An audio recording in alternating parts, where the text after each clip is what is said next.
Hey guys, tonight we enter a world of veils and velvet, of candlelit chambers and whispers through stone corridors. This isn't the tale of noble queens smiling from embroidered tapestries. No, we're sinking gently into the side of medieval history that was far less polished. The side that hid behind closed doors and thick walls, where royal women, yes, queens, duchesses and noble ladies, lived lives much more complex and far more provocative than the history books like to admit. Forget the romantic portraits and courtly poetry. These were women with power, ambition, and appetites caught between duty and desire in a time when everything female was either sainted or shamed. Tonight we're peeling back the silks and shadows to share their stories, slowly, softly, and with just enough warmth to lull you to sleep. Their names may be half erased, their portraits faded, but their stories, oh, they still breathe. And hey, before we wander too far down these candlelit halls, maybe take a second to tap that little like button, only if you're truly enjoying this kind of storytelling. It helps more than you know. If you feel like it, leave a comment sharing where you're listening from and what time it is there. It's always strangely comforting to know just how many of us are tuning in together from across the globe. So, now's the moment. Lower the lights, let the glow of your screen soften. Maybe let the hum of a fan or the rustle of leaves outside keep you company. It's time to settle in. Let the day fall away. Let's begin together. You wake in a cold stone chamber tucked under thick woven blankets that smell faintly of lavender and smoke. The dawn has not yet broken over the castle, but a faint fire crackles in the hearth, casting flickering orange light across the old stone walls. It is the year 1287, and you are no one important. Perhaps a servant, a chambermaid, or maybe a scribe's assistant, tasked with copying letters by candlelight. What matters most is that today, like every day, you will observe more than you are meant to. That's how it is in these places. The walls hear everything, and so do the ones who keep them clean. In the great hall above, there are rumors. Of course, there are always rumors. But lately, they've taken a sharper turn. The queen, so graceful and solemn in public, has begun slipping away after vespers. No handmaidens, no guards, just her slippered footsteps down the spiral stairs leading to the abandoned southern wing. That wing, it's said, hasn't been used in years. But one of the stable boys swears he saw torchlight through the cracks in the shutters last night. Another claimed he heard music. Not the kind sung in chapel or at feasts, but something slower, heavier, laced with drum beats and foreign stringed sounds. Music not meant for a queen. You might scoff, but the court has seen stranger things, especially when queens are young and beautiful and their husbands are away fighting, wars they may not win. Or worse, when their husbands are home, bitter, pious and cold. Loneliness and boredom in royal form often birth desires that etiquette cannot hold. You've seen it before. You've helped wash the linens after. You've scrubbed wine stains from velvet chairs, traced the worn corners of love letters burned in the hearth, and once, yes, once you even found a single silk stocking under the writing desk in the Queen's solar. It was not hers. But what happens behind closed doors in this castle isn't just the stuff of gossip. It's the stuff of survival. In a world where marriages are contracts and passion is punishment, where a queen must bear sons or bear blame, these hidden indulgences become lifelines, a glimpse of power not given by crown or chapel, but taken in secret. And so we begin, one royal lady at a time, or one chamber at a time. Tonight we'll step softly through whispered scandals and locked doors, letting their stories unravel gently, one breath at a time. The castle never truly sleeps. Even when the torches are extinguished and the bells lie silent, there's always something moving, the slow creak of wooden beams shifting in the cold, the whisper of mice darting across the stone floor, and sometimes the very faint scuff of slippered feet where they should not be. In this hushed hour, when the world lies between night and morning, the walls are their most honest. They don't speak, not exactly, but they breathe. And if you've lived long enough beneath them, you learn to listen. You rise quietly, pressing your hands to the icy stone wall to steady yourself. A thin thread of curiosity pulls at you. Maybe it's foolishness, maybe it's something more primal, that tugging instinct that warns you when something hidden is beginning to stir. You wrap your shawl tighter and move toward the servant's stair, careful not to let the steps groan beneath your weight. You've done this before, not to spy exactly, but to understand, because life in the castle is a game of understanding what is never said aloud. As you descend, the smell of ash and soot wraps around you, warm and gritty. It's always stronger near the southern wing, where the hearths have long since gone cold and the air hangs heavy with forgotten dust. No one comes here anymore, they say, because the roof leaks and the windows rattle like teeth. But you know better. You've seen the candles burnt low. You've heard the latch of a door catch in the stillness, too soft to be wind. You've felt that hum in the air, like the silence itself is watching. You stop at the base of the stairs, heart flickering like the dying flame of your lantern. A single door stands at the far end of the corridor, not grand or ornate, but old. Its iron handle has been polished smooth by generations of hands. Most would pass it by. But you know this door. You've seen the Queen step through it more than once this past fortnight, always alone, always after. Dark. And though you've never followed before, tonight something feels different. Like the stories are ready to speak. You don't knock, you just place your hand on the wood, feel the cool dampness of age beneath your fingers, and gently push. The door gives way with a slow, reluctant sigh. The chamber beyond is low and wide, draped in old tapestries and thick velvet curtains that swallow sound. A single candelabra flickers in the corner, casting slow-moving shadows that dance across the stone like silent performers. And there, in the center of the room, sits the Queen. She doesn't turn when you enter. She simply continues what she's doing, fingers slowly tracing the edge of a small mirror. One of those imported from the East, framed in brass and delicately etched with vines. Her gown is unlike anything you've seen her wear in court, soft, flowing, the color of red wine left too long in the goblet. Her hair, always pinned and jeweled for feasts, now tumbles freely down her back. She looks younger like this, or perhaps just more herself. You step forward without meaning to, drawn not by duty, but by the quiet intimacy of the moment. She finally looks up, and for the first time you're caught in the gaze of a woman who has carried too many masks for too long. There is no scolding, no command, just a pause, a breath.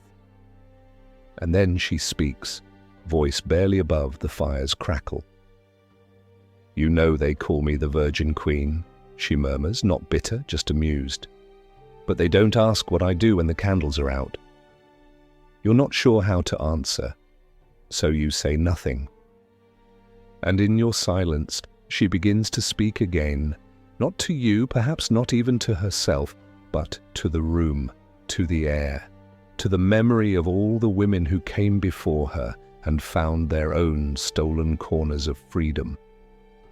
She tells you about the man from Aragon who played the lute with hands too delicate for war, about the visiting noblewoman who read her poetry in the garden until the sun gave way to stars, about the confessor whose hands shook when he handed her a prayer book, knowing too well that the sins he was absolving had been committed together. Names she does not speak, but the weight of them fills the room like perfume. Heavy, lingering, dangerous. The stories spill not with shame, but with a strange, quiet pride, as though in telling them, she is reclaiming something no crown could offer. Something sacred, hidden, and entirely hers. And just like that, the silence returns. She rises, smooths the folds of her gown, and without looking back, disappears behind a curtain at the far end of the chamber. You stand there a moment longer, unsure whether what you've seen is truth, memory, or the strange in-between space that lives in castles long after midnight. Outside, the first light of dawn creeps through the narrow windows. The queen will reappear later, robed in piety and pearls, the perfect consort to a kingdom that demands illusions. But you now carry something different. A glimpse into her truth. A tale not meant for parchment or priests. You return to your quarters just before the castle begins to stir, slipping through the passages like a shadow that never really belonged. No one sees you, no one asks. And that is perhaps the most important part of survival here, not being seen, at least not at the wrong time. The warmth of the hidden chamber still clings to your skin, and though you've washed and changed, there's something about you that now feels different. Not outwardly. Outwardly, you're the same quiet figure with downcast eyes, hands folded neatly, head slightly bowed when the nobility pass. But something inside you has shifted, ever so slightly, like a loose stone settling deeper into the castle's foundation. You now carry a secret, and it pulses with quiet heat. The day unfolds, as always, with clattering dishes in the great kitchens and voices bouncing off the stone walls like errant birds trapped in a cage. Courtiers begin to gather in the hall, stiff and glittering in their brocades and badges, all smiles and sharp whispers. You keep your head low as you pass, moving between duties, hands busy, ears always open. The queen appears just before midday, her entrance measured, serene. No one watching her now would ever guess she spent the night telling ghosted stories into a flickering flame. Her hair is bound in silver pins, her robe of state embroidered with saints and lilies. She smiles faintly as she takes her seat beside the king, who mutters prayers beneath his breath, even while the roast is being carved. And you wonder briefly if he knows, not the details perhaps, but the truth of her. The depth of her. The queen is a woman of mirrors. Each person sees in her what they expect to see. A virgin, a temptress, a saint, a sinner. She carries all these masks effortlessly, never letting one slip too far. It's no wonder the poets lose themselves trying to describe her. They always get it wrong, because they only see her from a distance. They don't see her pacing barefoot across cold stone, speaking softly to herself, fingers threading through old memories like prayer beads. They don't see the woman behind the crown, but you do. Later that week, the castle receives a guest, a noble woman from the north. She arrives on a horse draped in green velvet, her face hidden behind a fine veil that catches the wind like silk banners. There's a rustle of excitement among the ladies of the court. The guest, it seems, is not just a cousin or distant ally. She is a widow, young and scandal-touched, whose late husband died under circumstances that the church politely refuses to investigate further. Her reputation rides ahead of her, braided into the gossip like thread through a tapestry. And yet she walks with calm assurance, her gaze direct, her posture regal, in a way that even the older duchesses find quietly unsettling. The queen receives her privately in the solar, and you, by virtue of your duties, are called to bring in wine and sweetmeats. You enter silently, tray steady, and the moment the door closes behind you, you feel it. That invisible tension, not of conflict, but of something more ancient and wordless. The two women sit close, their conversation low, eyes steady on one another. The Queen laughs, a rare, genuine laugh that you've never heard, in the great hall. The guest replies in kind, her hand grazing the Queen's wrist, as if by accident. But it wasn't. Not truly, you do not linger. You know better than to be greedy with your glimpses. But even as you step back into the corridor, the sound of their voices follows you like perfume. Soft, scented with something delicate and sharp. Whatever has begun in that room is not fleeting. It is the sort of connection that moves slowly, deliberately, like a chess piece, placed 3 moves ahead of the rest. And you, the quiet servant in the margins, are watching it unfold in real time. That night, when the castle finally falls silent, you pass by the Queen's chambers and notice something. The curtain at her window is drawn shut. It never is. The candle is lit low, and at the edge of the frame, just barely visible, a shadow lingers. Not a guard, not a maid. You pause, heartbeat fluttering like startled wings, but do not approach. This is not your place.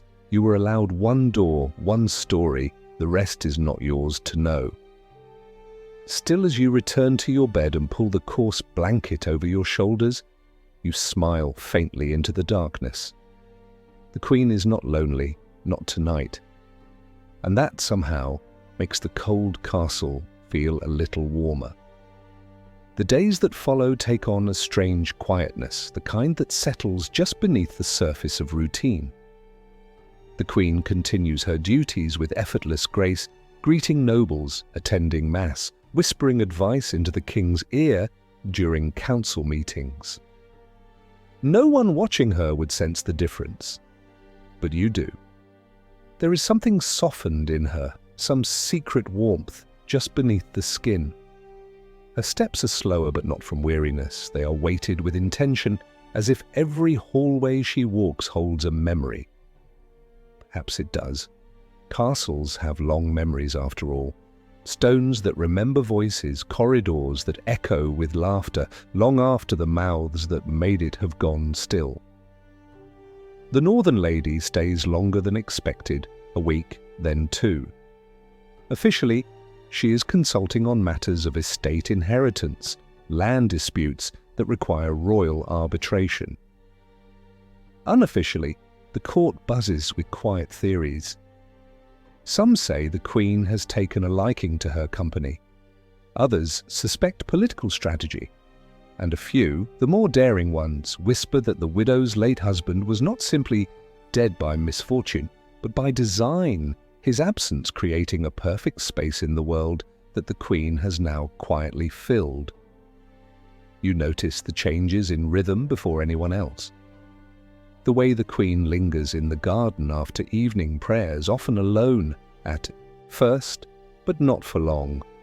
The way the Northern Lady's room is now adjacent to hers, though no formal announcement was made.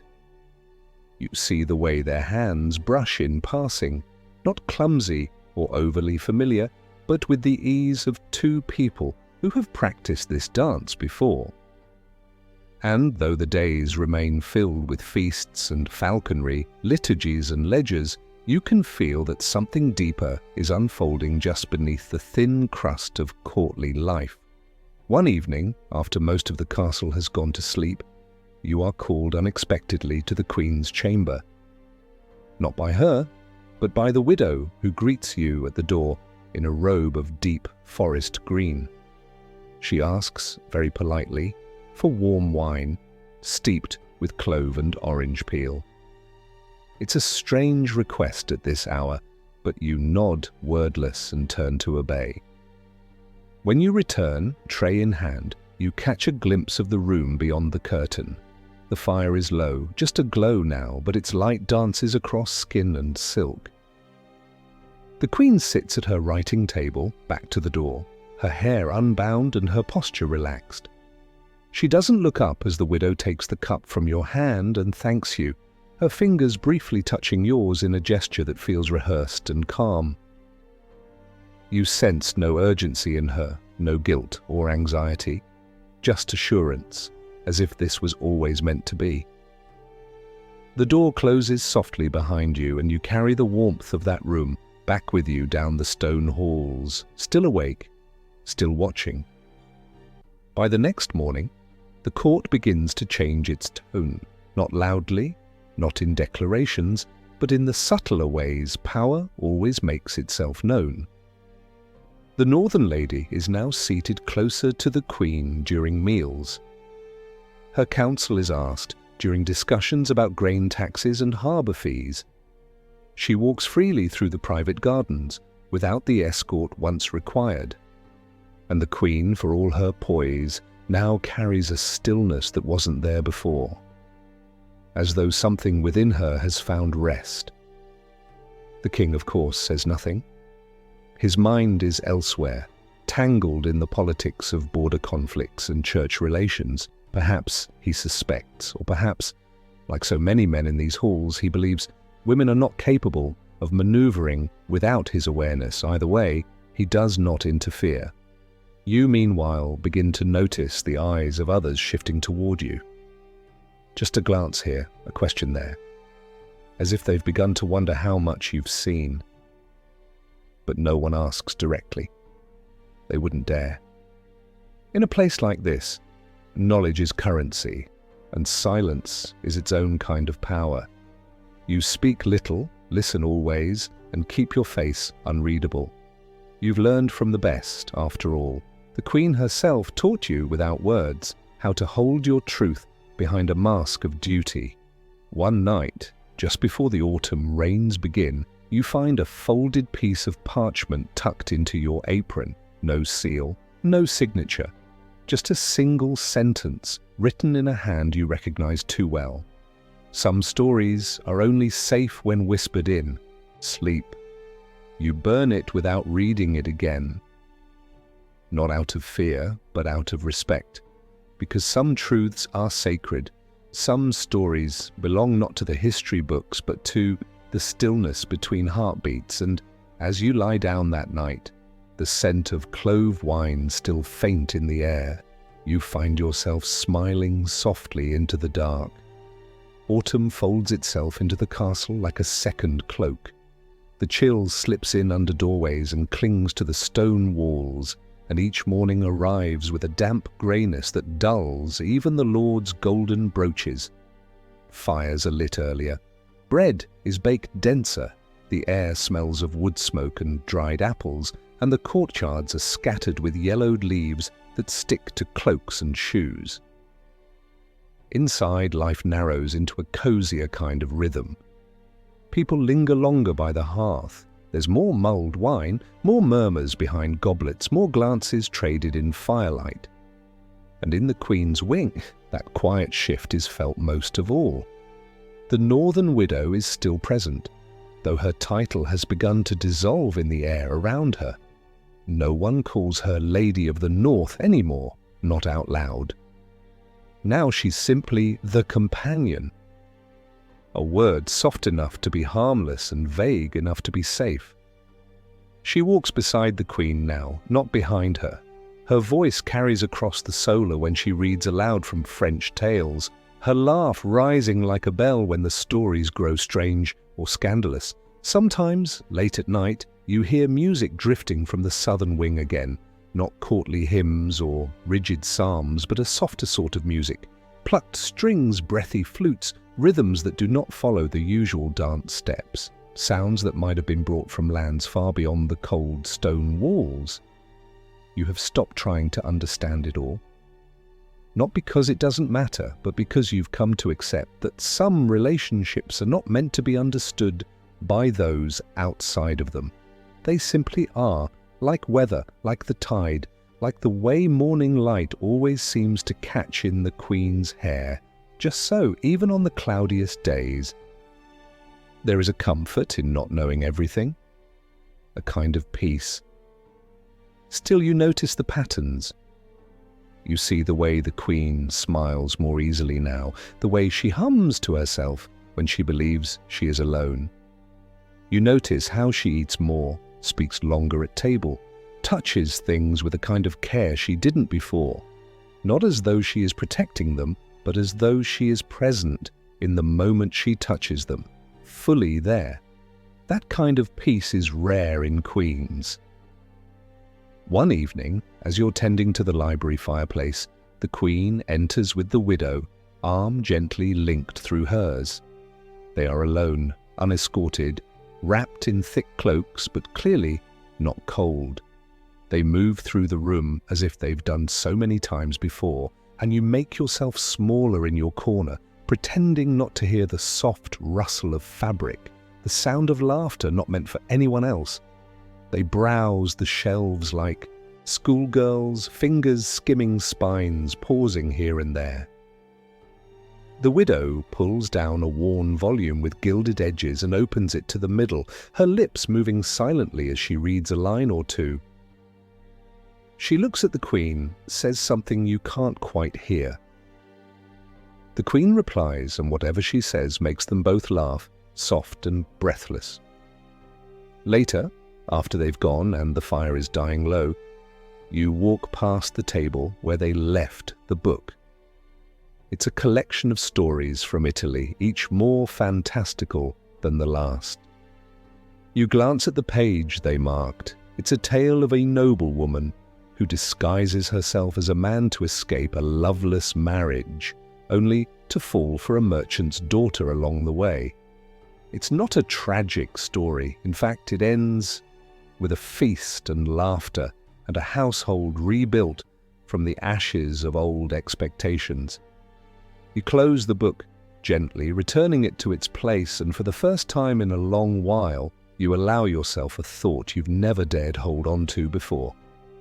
Maybe not all secrets end in sorrow, but the castle is always shifting.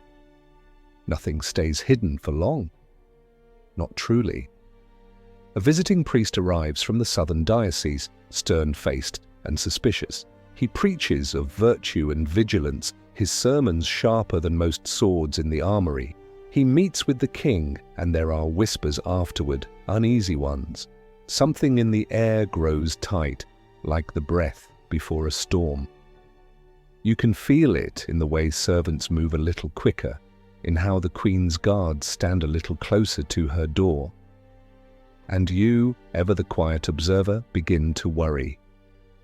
Because happiness in this place, especially the quiet, private kind, is often seen as rebellion. Still, the queen walks the halls with the same grace. Her laughter still echoes down the long corridors, but her eyes, when you catch them, carry a new weight, as if she too knows what is beginning to stir. The priest does not leave. Days pass, and he remains, his black robes flowing like shadows through the halls. He walks with a posture sharpened by doctrine, eyes that scan as if searching for sin behind every tapestry. He eats sparingly, prays loudly, and listens even when no one is speaking to him. Wherever he walks, silence folds itself around him like a second cloak. The servants grow tight-lipped when he appears. The chambermaids cross themselves more often. Even the dogs seem to shrink back when he passes by, as if they too sense something is out of place. The queen does not avoid him. She is too clever for that. Instead, she meets his presence with a serenity so perfect it becomes another form of defiance. She invites him to dinners, asks after his diocese, thanks him publicly for his counsel. Her voice is warm, her smile unwavering. But you noticed how her hands fold a little tighter in her lap when he speaks. You see the momentary stiffness in her shoulders when he enters the chapel unannounced and kneels beside her. To the rest of the court, it all looks like mutual respect, but you've learned how to read the quiet things. The northern lady is more cautious. She no longer lingers in open corridors. Her place at the queen's side becomes less consistent, her words more measured. Yet in private, their connection deepens.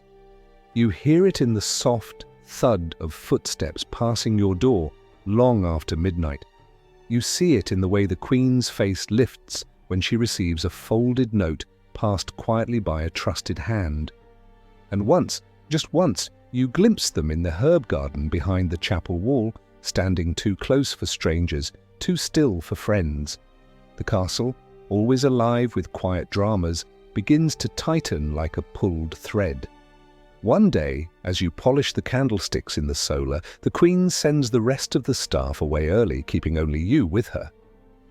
She says nothing at first, just stares out the window, the grey light turning her reflection into something ghost-like on the glass. Then after a long pause, she speaks in a voice you almost don't recognize. "They are watching her," she says simply, as if commenting on the weather. "I need someone who knows how not to be seen." You don't answer. You don't have to. She already knows you will help. She always did. And so your role changes, quietly, subtly. You begin to carry messages tucked into folded linens. You bring tea at odd hours, leave doors unlocked that were once secure, ensure that certain eyes are directed elsewhere at just the right time. It is not treason, not yet. But it is something like loyalty, the kind not sworn before altars, but whispered into smoke and silence. Then one morning, the Queen is absent from the chapel. It is unusual but not alarming, until the widow is absent too. The priest's face tightens that day, his sermons turning darker, filled with fire and purity and warnings about women who lead men astray. He quotes scripture you've never heard before, his voice rising in fury as if trying to draw God's eye directly into the nave. The king says nothing, but his fingers drum endlessly against the arms of his chair. By nightfall, the whispers have begun again. The Queen is ill, they say, exhausted, in seclusion. Some say she's been sent to a private chamber for prayer and reflection. Others, bolder, suggest something more, that the priest has convinced the king of dangerous behavior, of corrupted virtue. They do not speak of the widow, but her absence is louder than any accusation. Her rooms are empty, her scent gone from the cushions. Only the shadow of her remains in the places she once laughed. You are called to the Queen's new chamber the following evening. It is colder than her usual rooms, plainer, stripped of all her comforts. She is seated near the hearth, but the fire is barely lit. She looks smaller now, not weak, but contained, as if she's pulled herself into the very center of her being. She does not smile when she sees you, but she does not cry either. They will send her away, she says almost to herself, and I will let them, because if I don't, they will burn her, and me beside her. You want to say something, anything, but there is nothing in this moment that words can fix. Instead, you pour her tea, you add honey just the way she likes, and you sit beside her in silence until the fire burns a little warmer. Outside, the wind is beginning to howl through the cracks in the shutters. Winter is coming, and it will not be kind. Snow comes early that year. It begins with light flurries that dust the castle roofs and stick like chalk on the stone window ledges. Then slowly, steadily, the white deepens into the kind of winter that silences even the birds. The sky turns pale and stays that way for days, like a great soft lid pulled over the world. Fires are lit in every chamber, blankets multiply on beds, the kitchens stay warm long after meals are served, their hearths glowing with coals and the scent of meat stew and boiling herbs. But inside the Queen's new rooms, the cold persists, stubborn as grief. You tend to her quietly now. No one speaks of the Northern Lady, not the Queen, not the maids, not the priests. Her name has vanished from records and recollection alike, as though she were a dream the castle had woken from too sharply. but her absence is felt in every room she once touched. The queen does not hum anymore. She does not linger in gardens or look up during supper. Her words are brief, her gaze distant, and though her crown remains steady on her head, something within her has tilted. The priest, emboldened by this shift, walks more proudly through the corridors. He offers counsel to the king more often now, even speaks directly to the nobles in court with that fire-glazed righteousness of a man who believes he has been chosen. He uses words like purity and temptation and righteousness, and always, when he does, his eyes drift toward the queen as if daring her to flinch. She never does. She listens with the cool patience of someone who knows the storm has passed but is still soaked from the rain. One evening, while laying out her nightgown, you find her sitting at the edge of her bed, staring at the hearth with her hands folded in her lap. The fire is low, her candle unlit. You pause, uncertain, but she speaks before you can retreat. "Do you think we're punished for wanting what is soft?" she asks. Her voice is quiet but clear, cutting through the hush like the crack of ice on a frozen pond. "For seeking comfort in places the church says we must not look." You don't answer right away. You're not sure if she wants an answer. So you pour warm water into the basin and wring out a cloth, moving slowly, letting the silence stretch like a blanket across the room. "I think," you say finally, "they fear softness because it cannot be controlled. It moves where it will. It finds cracks and seeps through. It makes people feel things they'd rather bury." She doesn't respond, but something in her posture shifts, her shoulders loosening slightly as if a thread pulled too tight has been let go. She closes her eyes, not to sleep, but to rest, just for a moment. And you realize then how exhausted she is, not from ruling or rituals or royal duties, but from the weight of pretending, of being a queen in a world that punishes women not just for their sins, but for their joy. That night, as snow piles against the courtyard walls and the wind howls like a restless spirit outside, you light a candle in the small alcove near your bed. You don't pray, not in the way the priest would recognize. Instead, you remember her laughter, her gaze, the stories passed like secrets under moonlight. You remember that love, whatever form it takes, does not vanish just because it has been denied a place at the table. The next morning, the queen wears a gown of deep plum and has her hair braided with black ribbon. It is not mourning exactly, but it is not the brightness of court fashion either. She walks slowly through the great hall, pausing at each corner as though committing it to memory. The courtiers fall silent when she passes. The king does not rise. The priest watches her with a frown pulled tight across his face, but he does not speak. She reaches the chapel steps, then turns back to you. Her voice is low, meant only for your ears. "Bring the mirror to my chamber," she says. "The one from the southern wing, and the book with the Italian stories, the one she liked." You nod, heart thudding against your ribs, not from fear, but from something closer to hope. Because the queen has not given in. She has only gone quiet. And now, perhaps, she is ready to begin again. The mirror is heavier than you remember. You wrap it in a linen cloth before cradling it in your arms, careful not to let your fingers smudge the polished glass. Its brass frame is cold and familiar beneath your touch, etched with vines and the faint outlines of tiny birds. It used to sit quietly in the forgotten chamber of the southern wing, a piece of foreign elegance buried in dust.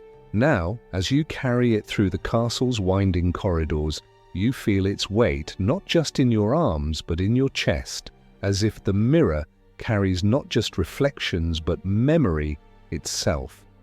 When you arrive at the Queen's chamber, the door is already ajar. A line of orange firelight cuts through the threshold like the first breath of morning. She is waiting by the window. Her gown is loose and unbelted, the kind she used to wear only in private. Her hair is half braided, the rest falling over her shoulder like a dark river. She turns when you enter and says nothing at first. Instead, she walks to the table where the book of Italian tales already lies open, its worn pages curling slightly at the edges. The room smells of myrrh and lavender, of smoke and something sweetly spiced, as if she has tried to summon warmth in every way she can. You set the mirror down gently. She watches you, then moves to stand in front of it.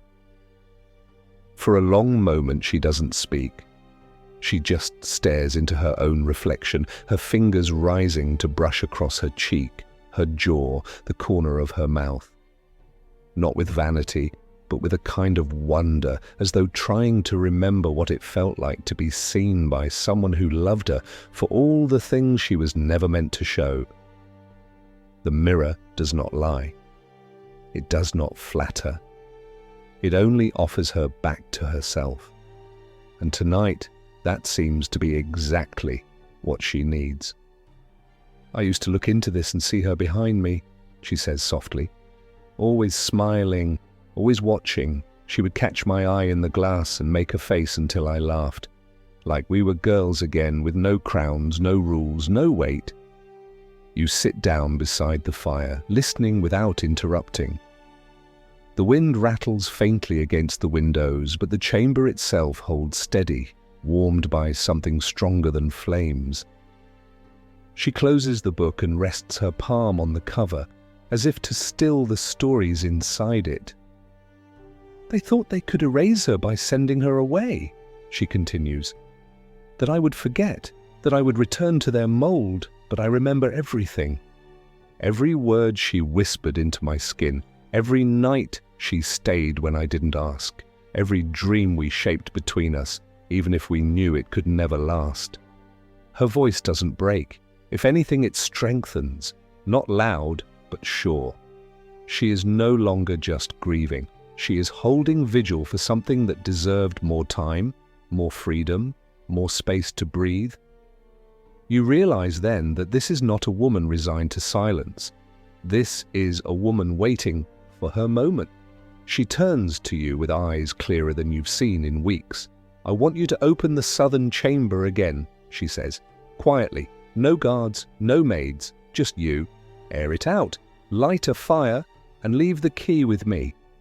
There's no need to ask why. You nod, your heart already carrying the instructions like a sacred charge. Later that night, you do as she asked. The door to the southern wing creaks open after its long sleep, releasing a rush of stale air and faint memories. The chamber is exactly as it was left.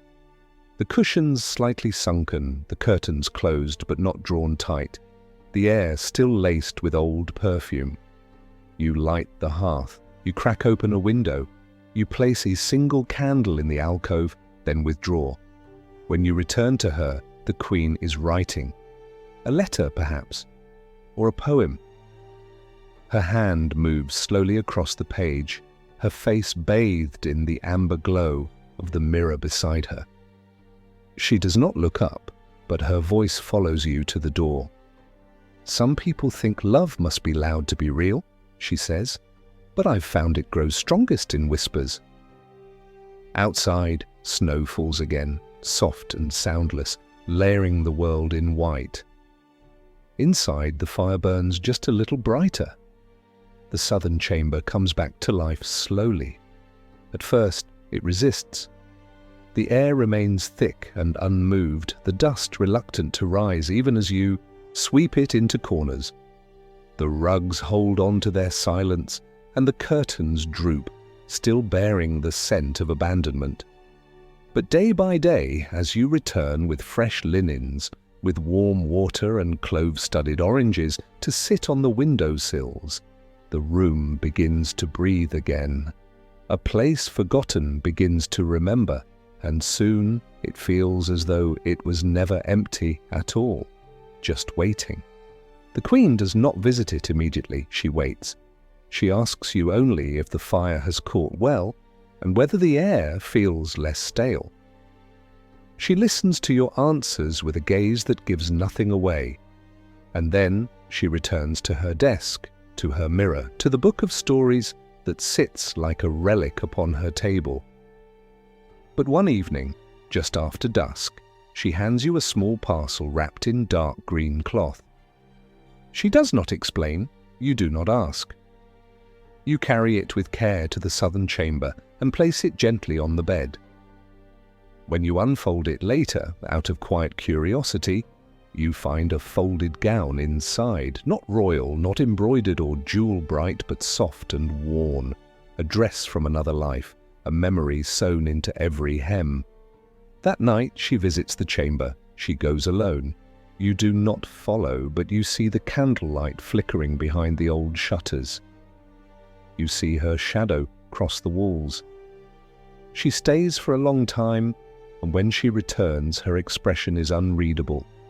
But the next morning, she smiles at the steward's joke during breakfast, not the hollow, ceremonial kind, a real smile, the kind that makes people glance at one another as if trying to remember when they last saw her look like that. The priest, sensing something he cannot name, grows restless. His sermons grow sharper, his tone increasingly edged with urgency. He preaches of repentance, of hidden sins that rot even the holiest walls. He warns against the dangers of indulgence and softness and warmth.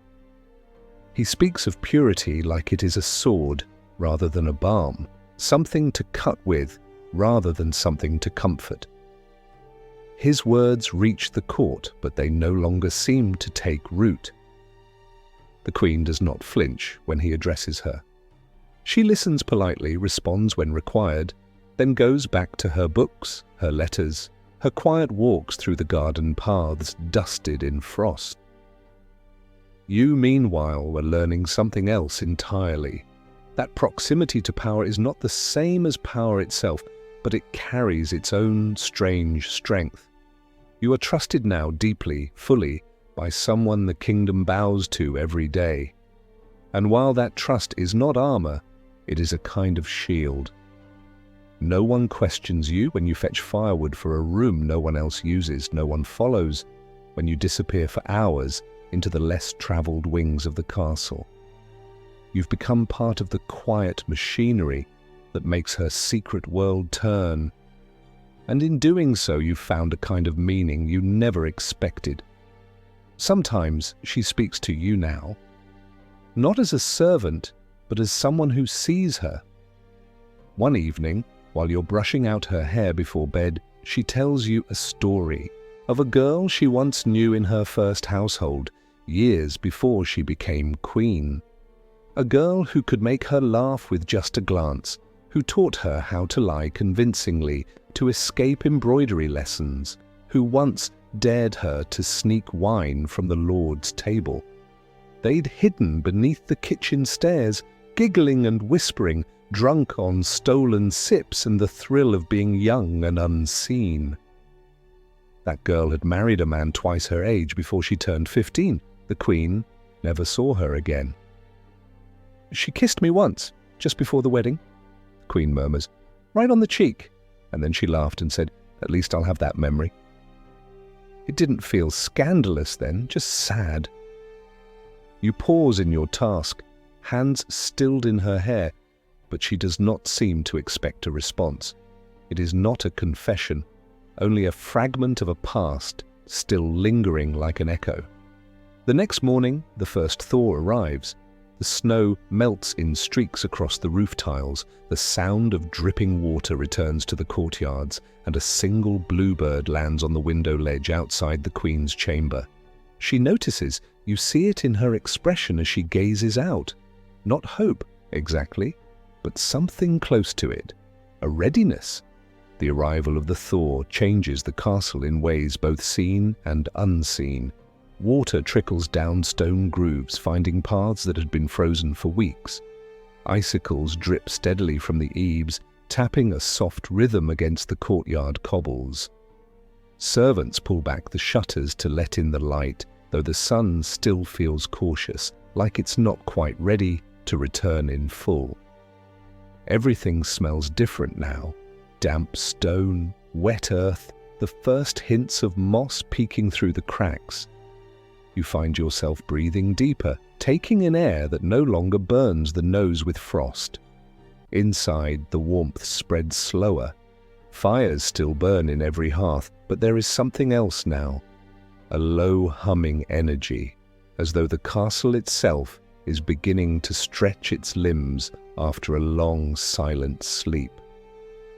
The Queen rises earlier. She walks more. She asks questions during council meetings again, her voice soft but certain, her eyes steady. The courtiers watch her carefully, unsure what to make of this change. Some speak of renewal, others whisper of stubbornness, but none dare challenge her outright. Her silence over the past weeks had unnerved them more than any rage ever could. Now that she speaks again, there is something different in her tone. Measured, grounded, like a woman who has passed through something unseen and come out with her spine straighter. The southern chamber is no longer a secret, though it is still a private place. You tend it now as regularly as her official rooms, bringing fresh flowers, warming the cushions near the hearth, changing the sheets with soft, well-washed linens. She spends long hours there, always alone, yet never truly lonely. Sometimes she writes, other times she simply sits by the window, watching the shadows shift across the courtyard, her fingers gently stroking the worn edges of the Italian book. You know she does not read it anymore. It has become more like a relic, a symbol of something once vivid, a memory that does not fade, even if it no longer speaks aloud. One evening, as the first real spring rain taps against the leaded glass, she gestures for you to sit, not to serve, not to wait nearby, but to sit with her. The gesture is so natural, so unadorned, that you obey before you even consider the strangeness of it. She pours you a cup of wine herself, and the clink of pottery between queen and servant feels like something sacred. "I want to leave something behind," she says after a while. Not a statue or a painting, something smaller, quieter, but real. You glance at her, uncertain of her meaning. She smiles at your confusion. "Not for history," she clarifies. "History will lie. It always does. I want to leave something for the ones like you, the ones who see." Her words settle over you slowly. She isn't speaking of a legacy in the royal sense, not titles or heirs or victories carved into stone. She's speaking of the quiet kind of remembrance, the kind passed in gestures, in stories, told behind closed doors, in the preservation of moments that the world refuses to acknowledge but which matter all the same.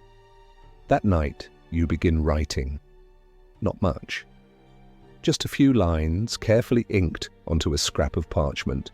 A detail here, a word there, not her name, never her name, only what matters, the warmth of the southern room, the curve of her voice when she laughed, the way she touched the mirror when she thought no one was watching.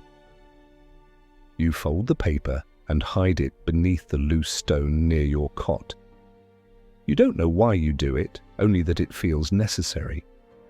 Outside, the rain continues, steady, cleansing. Somewhere in the castle, a baby cries, and a nursemaid hushes it with a lullaby older than the walls. Somewhere else, two squires argue in hushed tones over whose turn it is to sharpen the blades. Life, as it always does, continues. But in the quiet curve between night and morning, something has shifted. The queen, the woman, the whisper of a love that once was. None of it is lost. It is here, with you, and maybe, just maybe, that is enough. Spring does not arrive all at once. It comes in hesitations and promises, a single flower blooming too early beside the garden wall, a patch of green moss creeping out from beneath the stones, a warm gust of wind that slips through the tower window and startles you with its softness. And then, without warning, the birds return. Their songs pierce the mornings like flutes, high and unbothered, as if the long hush of winter had never happened. The castle feels startled by it all, like an old animal unsure how to stretch after sleeping too long. The Queen's mood shifts with the weather, not wildly, but with the same kind of cautious hope you see in the sky when clouds pull back just enough to let in a pale sun. She spends more time walking again, requesting no guard, only you, to walk a few paces behind her as she moves through the outer courtyards and along the gravel paths just beyond the orchard. Her steps are slow, but not frail. Each one seems deliberate, like she is remembering what it feels like to exist in her body again, outside the roles, the eyes, the whispered expectations. Sometimes she speaks, other times she doesn't. But when she does, her words feel carefully placed, not heavy with sorrow anymore, but with something lighter, acceptance perhaps, or the beginnings of peace. One morning she stops beneath the large hawthorn tree at the edge of the wall and gazes up through the knotted branches. It has not bloomed yet. The buds are small and stubborn, holding tight.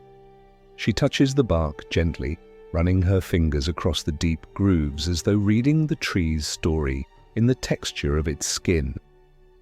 This tree, she says without turning, was planted by a queen who came long before me. They say she was cruel, sharp-tongued and secretive, but they never talk about how she sang to the gardeners when no one was listening, or how she used to sneak out at night and leave honey on the windowsills for the bees. That part was never recorded. You nod, not because you knew this, but because it sounds exactly like the kind of truth that gets lost when men write the histories. You stay quiet, letting her continue. I think about her sometimes, how they buried her in white silk and carved her likeness in stone. But none of it shows who she really was, not the smallest parts, not the things she held close. The world remembers the crown, it never remembers the woman underneath. She doesn't say it with anger, just quiet certainty.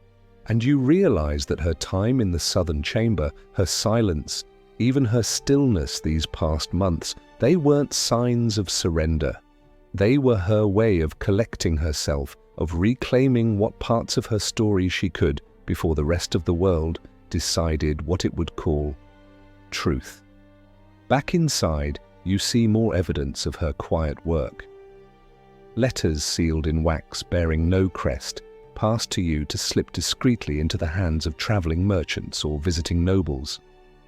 Messages, you suspect, that carry more than the words they hold. Threads, perhaps, of a larger weaving still in motion. She has not forgotten the widow, that much is clear. Whether they will ever meet again, you do not know, but the Queen has not closed the door. She has left it ever so slightly ajar, just enough for spring air to find its way through. That evening, as you prepare her chamber for the night, she hands you a folded scrap of parchment. You recognize the writing immediately. It is yours. The note you wrote in the dark weeks ago and hid beneath your cot. Somehow she found it, or perhaps she had always known. She places it in your hand gently, her eyes warm but unreadable. You saw, she says softly, and you remembered. That matters more than you know. You want to speak, to explain that you didn't mean to intrude, that it wasn't for anyone's eyes. But she shakes her head before you can begin. Let it live, she whispers, even if it's only between us. Later that night, long after the candles have burned low, you find yourself standing by the window. The moon is a sliver in the sky, The air smells of damp earth and the first brave blossoms. You close your eyes and let it wrap around you. The silence, the cool breeze, the memory of her words. Let it live. The days begin to stretch longer now, with dusk arriving more reluctantly each evening. Light lingers in the hallways after the supper bell, soft and golden, casting slow, moving shadows across the floors. The air smells faintly of thawed soil and damp stone, and from somewhere beyond the walls the fields have begun to wake. You can feel it in the castle's bones, the old stirring of something ancient and cyclical, like the sound of roots pushing quietly into earth. It makes everyone move a little slower, as if nature itself is exhaling after the long, tight breath of winter. The Queen has taken to reading aloud in the solar again, not to a courtly audience, but to herself, with you sitting nearby mending linens or polishing silver, pretending not to be listening though she knows you are. Her voice floats through the room like incense, low and steady, made for storytelling. Sometimes it is scripture, spoken with dry amusement. Sometimes poetry, and on rare days the stories from the Italian book she has now memorized by heart. She recites them not as if recalling a tale, but as if conjuring a friend, as though the words are her way of keeping the widow's laughter echoing softly between the stone walls. You've stopped wondering if anyone else notices. By now you've come to understand that people see only what they expect to see. The courtiers glance at her and remark on how well she has recovered. They nod when she walks into a room, relieved perhaps that her silences have turned to sentences again, and never once do they ask where she goes when she disappears for hours at a time. They don't ask about the southern chamber. They don't question why a servant like you has become a quiet fixture in the Queen's orbit. It is easier for them to believe she has returned to normal, whatever that is supposed to mean, but you see more clearly now. You see it in the way she writes at night, ink-stained fingertips hidden by embroidered cuffs. You see it in the care she takes with small things, how she arranges flowers in a chipped vase by the window, how she knots ribbons not for ceremony but for memory. There's a rhythm to her movements that belongs not to duty but to healing, the kind of healing that doesn't erase the wound but learns to live with its shape. One evening, just after the rain has passed and the halls are damp, with the scent of stone and moss, she gives you a task unlike any before. A sealed letter, not addressed, not signed, but carefully bound with green thread and pressed with the faintest imprint of a wildflower. She places it in your hands as if it were something fragile, sacred even. Give this to the next courier heading west, she says. No questions, no records, just hands and feet and trust. You nod. You do not open it. You do not even hold it long. You tuck it safely away and do as she asks, watching the rider disappear into the softening dusk, the letter vanishing into the folds of the world beyond the castle. When you return, the Queen is seated by the fire, the Italian book open beside her, though she is not reading. Instead, she is staring into the flame, her fingers moving slowly over the fabric of her sleeve, as if retracing something no longer there. I do not know if it will find her, she says when she sees you. I do not know if she still listens for my voice. But I needed her to know I have not forgotten, and I am not gone. There is nothing to say to that, nothing that wouldn't sound hollow, so you sit with her. The fire crackles softly. Somewhere outside, water drips from the edge of a roof. The night settles like a blanket over the world, and in that stillness you realize something you hadn't fully known before. This story, theirs, yours, is not one of grand declarations or tragic ends. It is quieter than that, softer. It lives in the cracks, in glances, in unsent letters and borrowed books, It breathes in the space between what can be said and what must remain secret. And still it lives. Days pass without reply. The letter has gone, carried westward by a courier whose name you never learned, swallowed by roads you'll never walk. And though no answer returns, the Queen seems content with that. There's a steadiness in her now, something that cannot be shaken by silence. She has begun to walk the gardens with more purpose, her hand trailing across new shoots of green, her eyes following the early blooming crocus and the slow blush of rose leaves curling open. The world is blooming again, cautiously, like a thing unsure whether it will be punished for growing too soon. The court continues its endless rhythm, banquets, petitions, small scandals whispered in corners, but the Queen walks through it all like someone no longer entangled in the games. She attends what she must, performs her role with grace, but there is a distance in her gaze now, not cold, but resolute. She is not interested in their approval. She is no longer performing to please the room. The difference is subtle, and because the court is blind to small things, most do not notice, but you do. You see how she now chooses her moments carefully, how she speaks less but listens more, how she plants seeds in conversation like someone tending a second invisible garden. One afternoon, in a room lit only by rain light and the dim flicker of hearth flame, she shows you something she hasn't shared with anyone else, a set of papers folded carefully into a leather pouch. They are not letters, not prayers, they are stories, not quite fiction, not entirely truth, little scenes written from memory or perhaps imagination you cannot tell. Some of them are gentle, others aching, all of them written with a hand that knows how to keep secrets, even as it tells them. "They'll never publish them," she says with a faint smile, her fingers brushing the edge of a page. "They wouldn't dare, but that's not the point." You ask, quietly, what the point is then?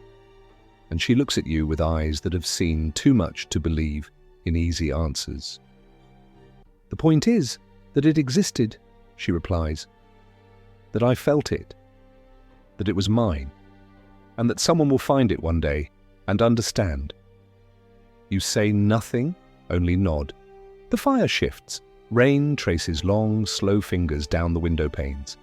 Outside, the trees sway with a kind of sleepy rhythm, neither resisting nor surrendering to the wind. Later that week, she requests to visit the chapel alone. This causes a stir. The priest, of course, protests. He warns of impropriety, of unguarded moments in sacred space. But the Queen, calm and without raised voice, simply reminds him that even kings pray alone when they must. And that silence, when chosen, is sometimes the holiest thing of all. She kneels alone beneath the stained glass, the colored light pooling around her like spilled wine. You stay outside, as instructed, waiting in the corridor where incense clings to every stone. She does not stay long. When she emerges, her face is unreadable, but there is something softened at the corners of her eyes. She says nothing about what was said in that quiet space. But you sense she left something behind there, something she no longer needed to carry. The next morning, a package arrives from the west. It is not a letter, not a sign, just a book. The same Italian tales, but bound in fresh leather, the edges gilded. Inside, a flower is pressed between two pages, a violet, delicate, and nearly translucent with age. No note, no name, only the silent assurance that something was received and understood. The Queen holds it for a long time before setting it on her table beside the old copy. That night, she reads aloud from it once again. And though she never says the widow's name, the room feels fuller for it, like something once missing has slipped quietly back into place.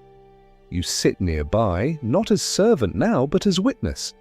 And as her voice moves through the story, you realize the truth of what you've always felt but never quite known how to name. Some stories are not meant to be shouted. They are meant to be kept softly, closely, and passed like heirlooms, not for glory, but for remembrance. The days slide by in a rhythm now so calm it feels almost dreamlike. The kind of time that drifts rather than marches, each moment stretching just long enough to be remembered, but never so long as to feel weighty.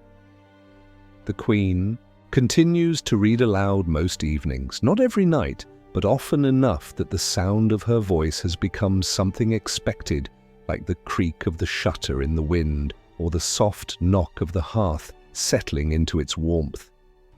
Her voice has become a comfort.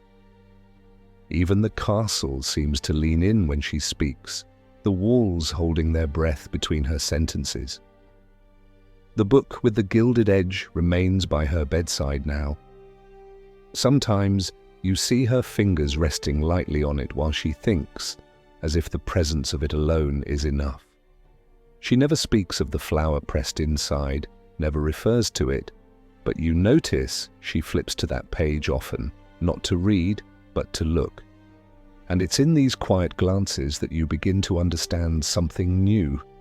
That love, even when separated by distance or by decree, still finds ways to speak, not always in letters or grand gestures, but in the careful press of a violet between pages or the worn spine of a book once shared. The court, ever eager for distraction, has turned its attention elsewhere. The priest still paces the corridors with his hands folded like swords, but his warnings have grown less pointed. The king is distracted with border disputes and treaties that pull his thoughts far from the intricacies of the queen's solitude. Even the servants, once curious, now accept her new habits as simply part of her. The queen has become a fixture again, but on her own terms this time. They no longer question her quiet hours or her preference for your company over their own. They whisper less and bow more. And though they do not say it, you sense they've begun to understand she's changed in a way that can't be undone. One afternoon, as the light begins to tilt toward evening, she invites you into the garden. Not the main one where courtiers stroll with forced smiles and heavy gossip, but the smaller one behind the old chapel wall. It's a wild place, half forgotten, where vines climb over crumbling stone and herbs grow unchecked in tangled rows. It smells of mint and lavender and old rain. The queen walks slowly through the winding paths, her fingers brushing over the tops of the leaves like she's reacquainting herself with an old friend. She pauses near a cluster of low, pale blossoms you don't recognize, crouching beside them. "I used to come here with her," she says, not looking up. "It was the only place in the castle that didn't feel like it belonged to someone else." You don't speak. You know she's not telling you for your response. She's speaking because some memories insist on being said aloud, even if only once. We would pick sprigs of rosemary and tuck them into our sleeves, not for perfume, but for courage. She always said the scent reminded her of her mother's hearth. She plucks a piece now and hands it to you. The scent is strong and earthy, sharp at first, then fading into something almost sweet. You tuck it behind your ear without thinking, and for the first time in a long while, the queen laughs. Not a delicate chuckle, but a real, honest laugh, full and sudden and bright, the kind that shakes dust off the soul.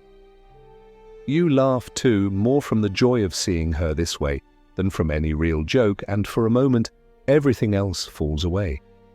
You return to the castle through the old back steps, trailing flecks of dirt and leaves behind you, your hands stained with rosemary and soil. She says nothing more about the garden, but later that night you see she's left a small bouquet on the windowsill of the southern chamber, sprigs of the same herb tied loosely with green thread. You know without needing to ask that it's meant for her. A silent message carried not by parchment, but by scent and memory. That evening, as she reads beside the fire, you realize the chamber feels different now. It is no longer just a retreat, no longer only a place to remember. It has become something else. A shrine, perhaps. A quiet rebellion. A space carved out of duty and expectation, reclaimed and made sacred by the very act of loving in secret. The fire pops softly. Her voice continues, slow and melodic. And you know in your bones that this story is still unfolding. The rains came again just after the garden began to bloom in earnest. Not the sharp, cold rains of late winter, but the gentler ones, slow and steady, that fall like a hush across the land. The sky hung low for days, a dull silver, and the castle's stones grew slick and dark. The smell of wet earth filled the air, rising from the courtyard like something ancient. You watched the Queen move through the corridors during those rains, with the same calm she carried into every room now. She did not rush. She did not hide.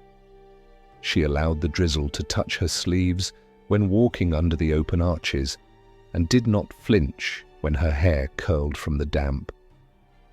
There was something ceremonial in how she walked those days, as though the rhythm of the rain matched a rhythm in her own heart, as if she too was softening under it, unfurling at her own pace, no longer afraid to be seen in her quiet transformation. The southern chamber, once a hidden haven, had become a kind of second home. You found yourself lighting its hearth automatically, leaving fresh linens without instruction, placing a cup of tea on the small writing desk without needing to be told. The Queen did not thank you for these things anymore. She did not need to. Gratitude was woven into every glance, every word spoken in your presence without pretense. One evening during the rain, you arrived at the southern chamber to find the door already open and the Queen seated at the low writing table, quill in hand. She looked up and smiled, just faintly, and then gestured for you to come in. A second chair had been pulled beside her, and upon it lay a thin stack of papers tied with the same green thread that had once bound the letter to the west. She didn't speak at first, only passed the bundle to you, watching, as you untied the thread with careful fingers. Inside were stories. Not many, just a few, each one written in her unmistakable hand. But these weren't like the others you'd seen. They weren't fragments or imagined scenes. They were memories, direct and unhidden. The stories of her and the widow, of the days they laughed behind the chapel wall, the stolen evenings in the library, the shared cup of honeyed wine, the last night they spent together before silence was forced between them. "I've been writing them down," she said softly, her gaze fixed on the fire. "Not for the court, not for the chroniclers, for myself, and maybe for her, if the world ever lets her read them." You didn't trust your voice then, so you nodded and held the pages in your lap like you were cradling something alive. "She told me once," the Queen continued, "that memory is the only rebellion they can't strip from us. I didn't understand then, I do now." It was quiet for a while after that. The fire crackled. Rain tapped gently against the leaded windows. The scent of rosemary still clung to the folds of her gown. And when she finally rose and left the chamber, she did so without taking the stories with her. She left them in your hands, as if to say, "This too is part of your keeping." That night, you could not sleep.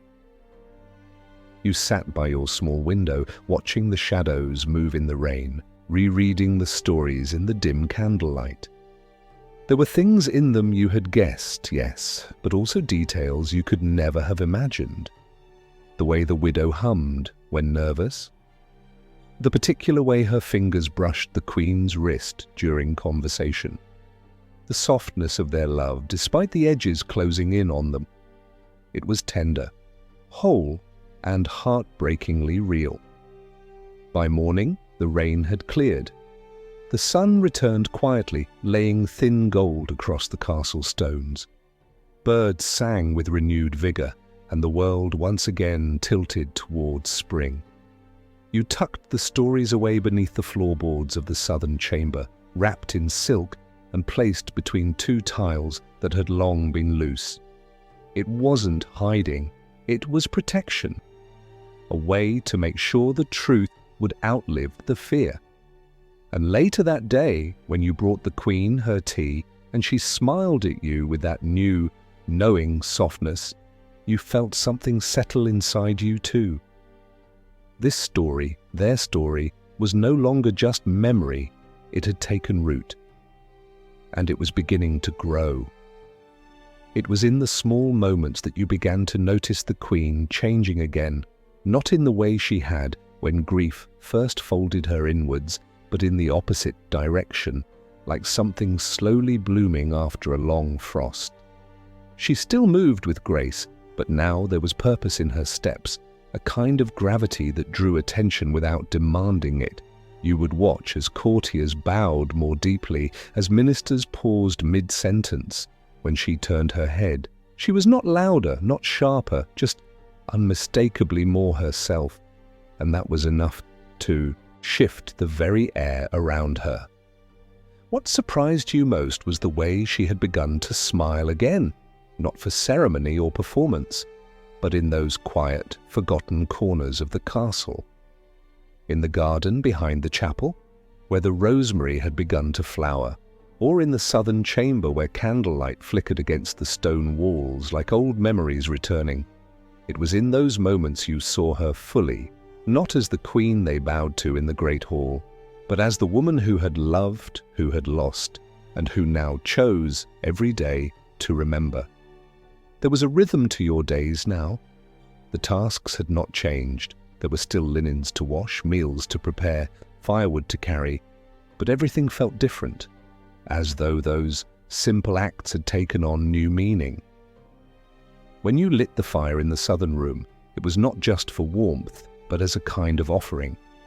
When you laid out her shawl or placed wildflowers in a chipped vase, it was not just duty, but part of a shared promise. To keep her memory alive, to protect something no one else understood. One morning she asked you to walk with her beyond the orchard wall. It was not a request often made. That path, worn and uneven, led toward the edges of the royal grounds, a place more field than garden, where the grass grew taller and the wind came without restraint. You brought her cloak and followed, watching the way the breeze caught the edge of her gown, lifting it gently like it remembered her from a time before duty weighed so heavily. She walked slowly, her fingers grazing the long grass, and you sensed she was not looking for anything in particular. She was simply letting her body carry her. And after a while, she began to speak. She used to say the wind felt different here, she said, her voice nearly lost to the breeze. Not tied to the court, not carrying secrets or eyes, just wind. You nodded, though she wasn't watching you. She looked ahead, where the field narrowed into a copse of trees, their new leaves trembling with green. We used to dream of running, she said, of disappearing into the woods and becoming ghosts. Two women without names, without titles, just ourselves. She stopped walking and turned to you. Her eyes were not sad, just steady. I never told her that I would have gone. The silence that followed was a soft thing, not empty, but full. Full of all the words that didn't need to be spoken. You stood with her for a long time in that field, letting the wind pass through you both. And in that space, something settled between you. An understanding, a trust that no longer needed proving. When you returned to the castle, the world felt just slightly different, like the axis had shifted a breath. The Queen climbed the stairs slower that day, not from fatigue, but as if savouring the feel of the stone beneath her feet. She paused outside the southern room, touching the doorframe gently before entering, and you thought again how strange it was that this hidden chamber had become the most honest place in the castle. That night you found a fresh piece of writing by the fire, not left carelessly but placed where you would find it. The ink still glistened at the edges. It was a single page. A memory of the orchard, of two shadows moving among the trees, of a hand brushed lightly across another's back. No names, no dates, but you knew. You read it once, then again. And when the Queen emerged from her bath and caught your eye, she said nothing. Just smiled in that quiet, knowing way that said she trusted you to carry it, as you always had. The days began to feel warm against the skin. Not in the bold, brazen way of summer, but in the soft return of sun on your shoulders when stepping through the outer halls. The breeze no longer bit. It merely passed, brushing lightly against your neck, as though in apology for the months of chill. The Queen had taken to leaving her chamber doors open, not wide, but just enough that the scent of warmed lavender and old paper drifted out into the corridor. There was nothing secretive in it anymore. The southern room had shed its cloak of mystery. It had become simply hers, not hidden, just personal, like the inside of a favorite coat or the pages of a letter never sent. You found her there more often now, not retreating from the world, but meeting it differently. She would write with the window open, her hair unbound, her fingers smudged with ink, and the occasional streak of ash when she forgot how close she sat to the flame. Sometimes she read aloud, other times she sat in silence with her eyes closed, as though listening for the sound of footsteps she had once memorized. The chamber no longer held sorrow like it had before. It held something softer now, like when a wound has scarred but no longer stings. You had begun to keep your own notes too, not out of imitation but necessity. Bits and pieces gathered at the end of long days, thoughts that had nowhere else to live but paper.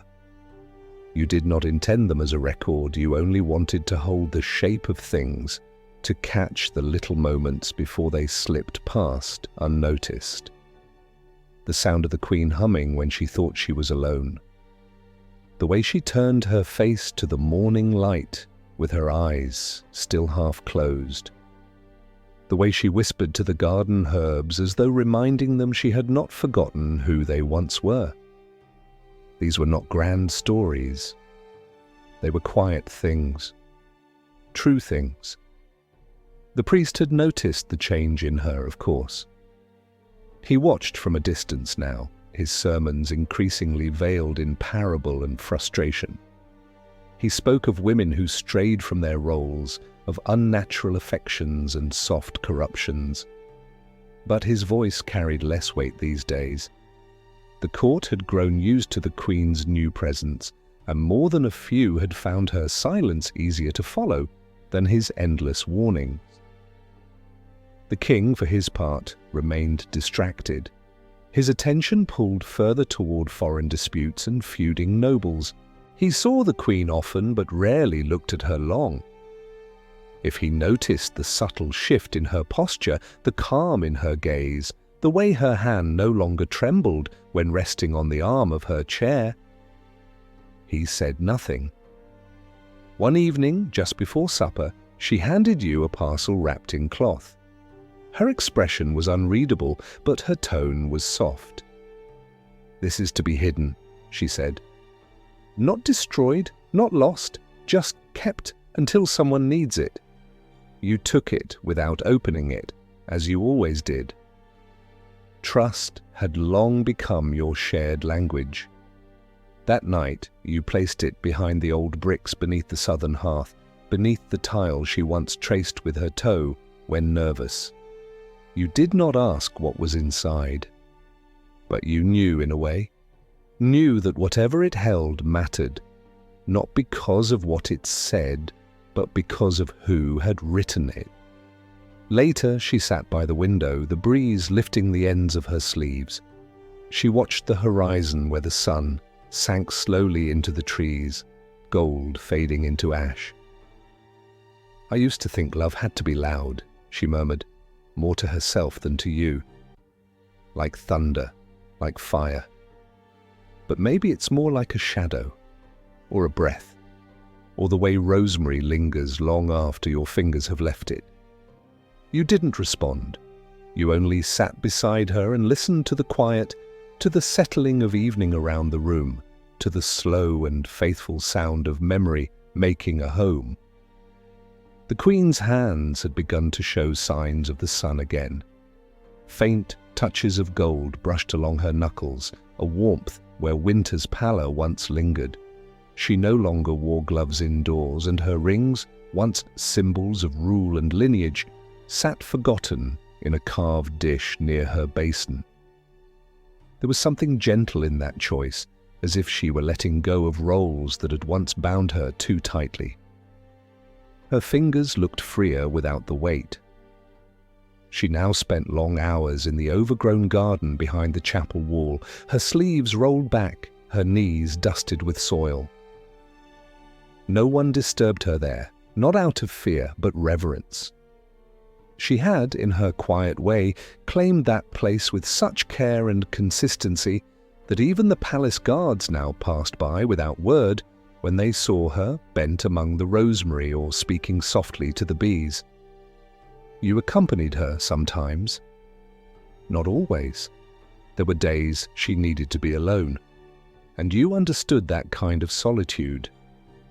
It wasn't isolation. It was reflection. You watched from a distance, often through the softened filter of a window, her silhouette framed in leaf and sky, and you realized how fully she had begun to shed what was once expected of her. Not to escape the crown, but to wear it differently. She ruled now from a deeper place, a rooted place, where power was not displayed, but known. Inside, the southern room remained her sanctuary. The stack of writings beneath the hearth grew. Some nights she left pages out for you to read. Other nights she tucked them away before you entered, and you did not press. She had given you the gift of trust, and in return you offered silence when it was needed. The writing itself had shifted too. It was no longer just stories of the widow or echoes of memory. It had become broader, reflections, hopes, fragments of thought about legacy, about what it meant to be seen as both a symbol and a soul. She was writing not just for remembrance now, but for understanding, for whoever would come next. It was during one such evening, while you were laying out fresh water for her bath, that she spoke without looking up from the page. "They'll try to rewrite me." The words came like a statement of weather. Unemotional, certain. "They always do. They'll call me cold or strange or clever in the wrong ways. They'll speak of duty, of my quiet, of the king's absence beside me. And they'll draw their own conclusions that I was tragic, or devout, or difficult." You paused, pitcher still in hand, waiting. "But I don't mind anymore. I've left too much of the real story in safe hands." Then she looked at you. Not with command, not with expectation, but with something gentler. Recognition.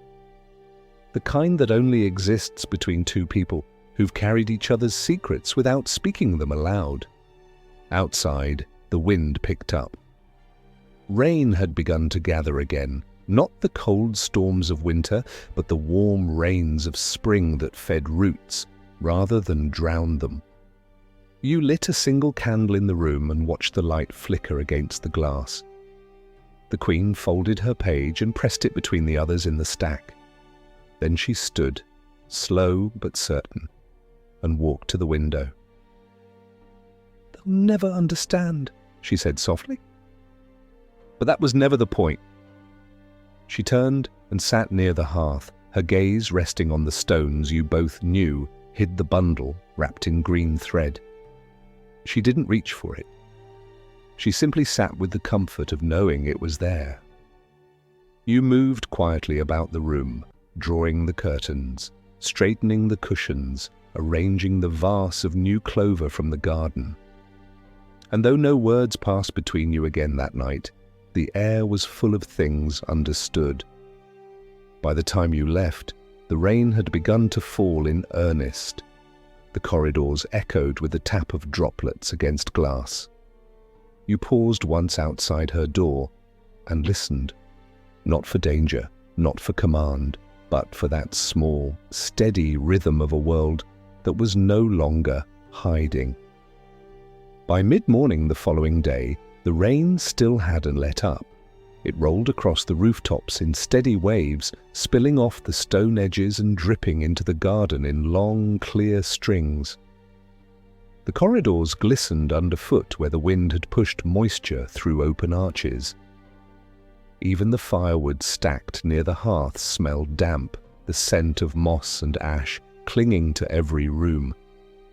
You had grown to like the rain, perhaps because it made everything quieter. It softened the castle's noise, dulled the sharp edges of boots against tile, and encouraged people to move. Slower, speak lower. There was something comforting about the way it pressed in from every side, as if the whole world had wrapped itself in a heavy, wet blanket and decided not to shout for a while. The Queen rose late. She no longer clung to the routines of court, and no one dared question her when she did not appear at the morning meal. Instead, the courtiers filled the space with their own nervous chatter, speculating on matters far beneath the reality of her thoughts. They noticed her absence, of course, but their words lacked the bite they once held. Her presence had become something revered, perhaps even feared in its own way, and while they still watched her, they did so from a greater distance now. She had turned the silence into armor, and there was not a lord or lady in the room who could penetrate it without wounding themselves in the attempt. By the time you entered the southern chamber with her tea, the fire was already lit. She had stirred it back to life herself, the poker still resting against the bricks, ash on her sleeve. She was dressed plainly that day in the deep forest green that once reminded you of the widow's riding cloak. Her hair was tied loosely, strands falling against her neck, as if she'd let them fall that way on purpose. She was seated at the window, knees drawn slightly up beneath her skirt, arms resting around them like a girl who had never been taught to sit like royalty. You set the tray down softly and waited, but she didn't speak.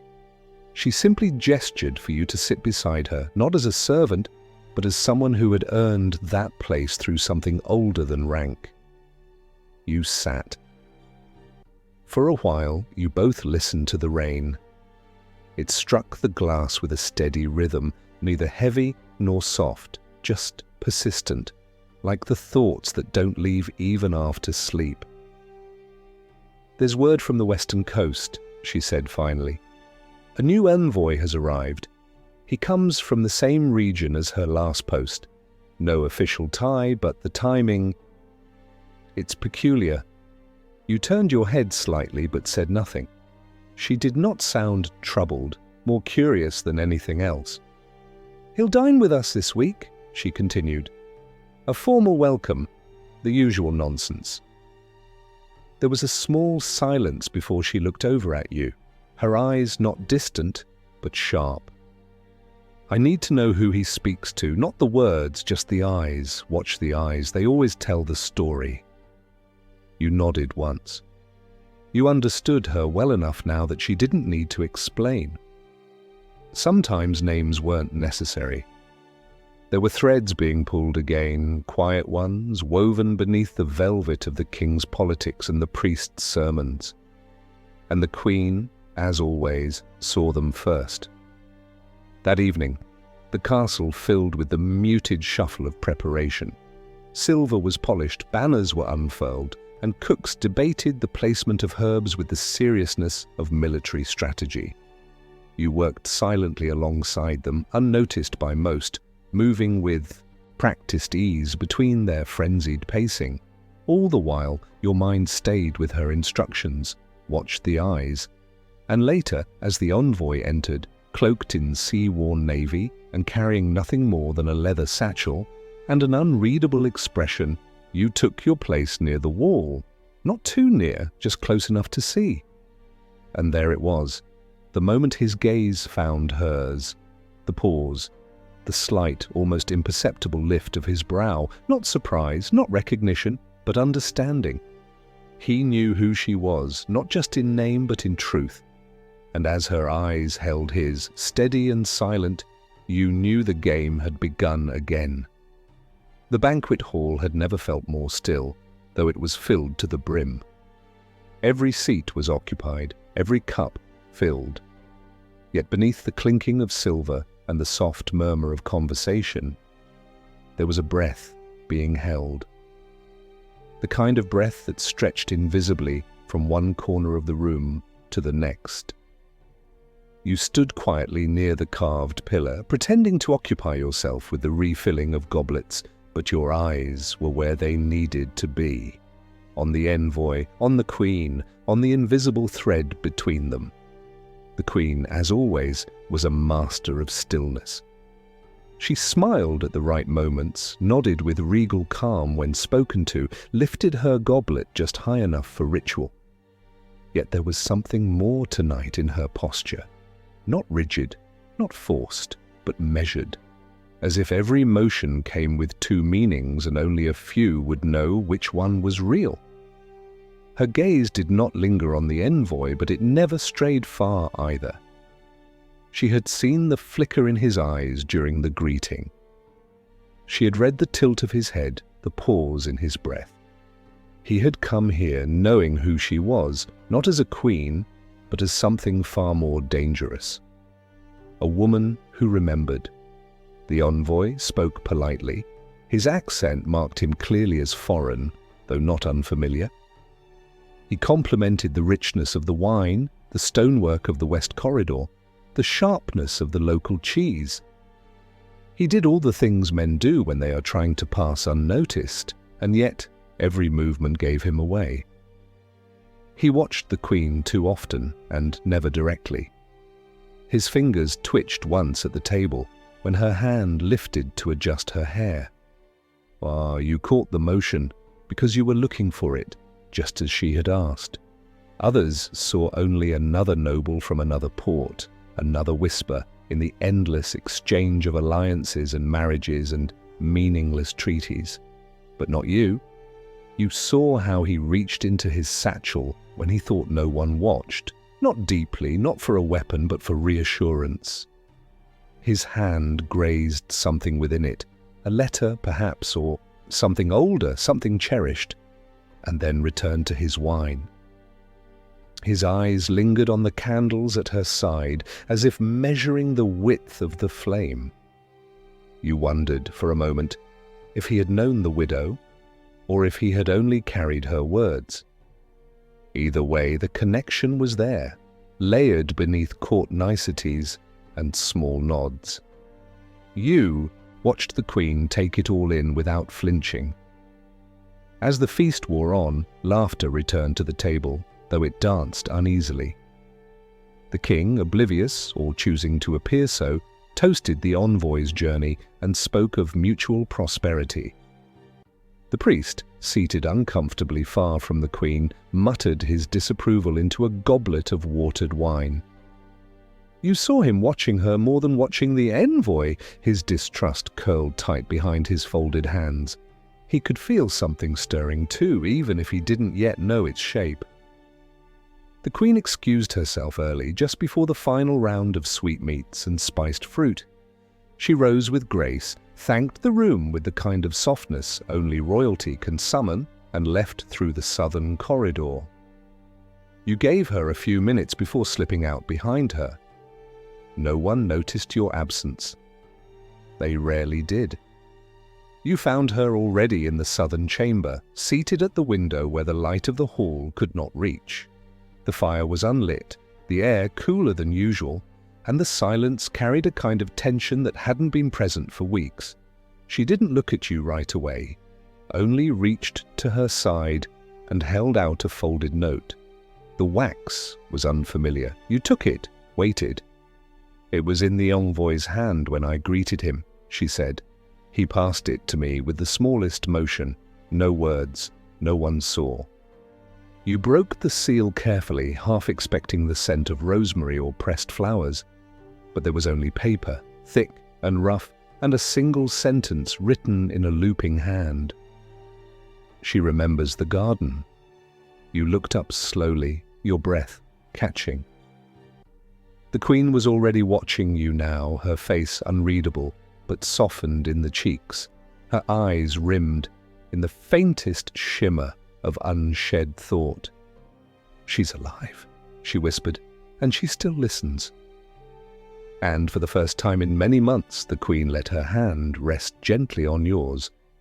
A quiet thank you, not for the message, but for having held the silence with her until this very moment.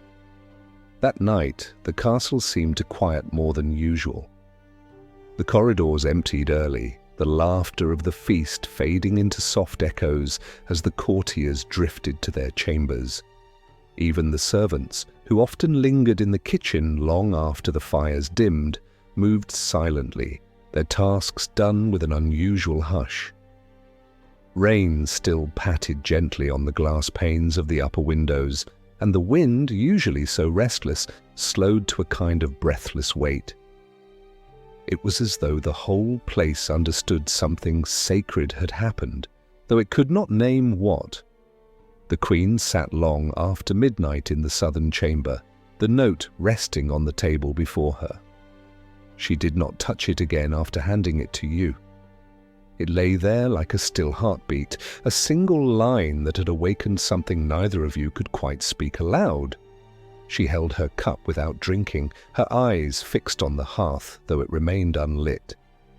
The room was not cold, but it felt suspended in that moment, as if fire might ruin the clarity of the silence. "She remembers the garden," she whispered once more, this time not as revelation, but as prayer. Then she looked up at you, and the candlelight caught her eyes just enough to show the moisture that had not fallen. "Do you know what that means?" You nodded, not because you knew exactly, but because you felt the answer bloom inside you all the same. "It means," she continued, "that nothing they did worked.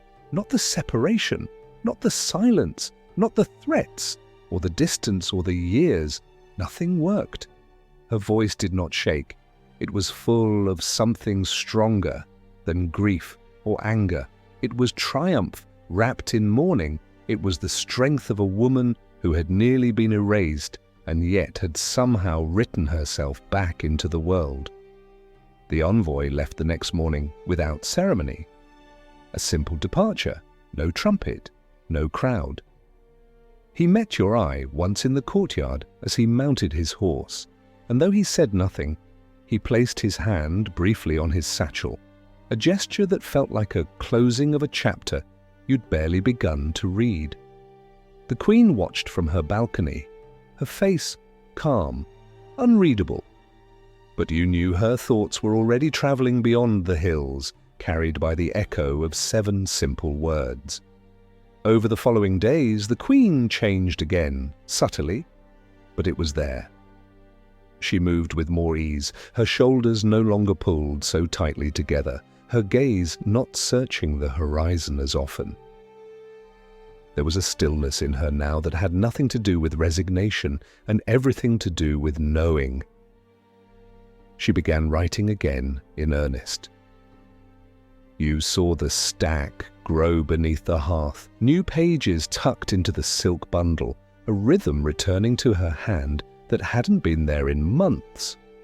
Sometimes, as she wrote, she would hum softly, not the hymns of the chapel, but something older, wordless, like the memory of a song once sung in a whisper behind the chapel wall. You never interrupted her during those moments. You simply placed the tea near her elbow, adjusted the drapes to soften the light, and left without sound. The priest seemed to feel the shift as well. His sermons grew more pointed, his metaphors more clumsy. He railed against temptation and whispered deceit with the ferocity of a man trying to shout down a truth he couldn't unearth. But fewer listened now.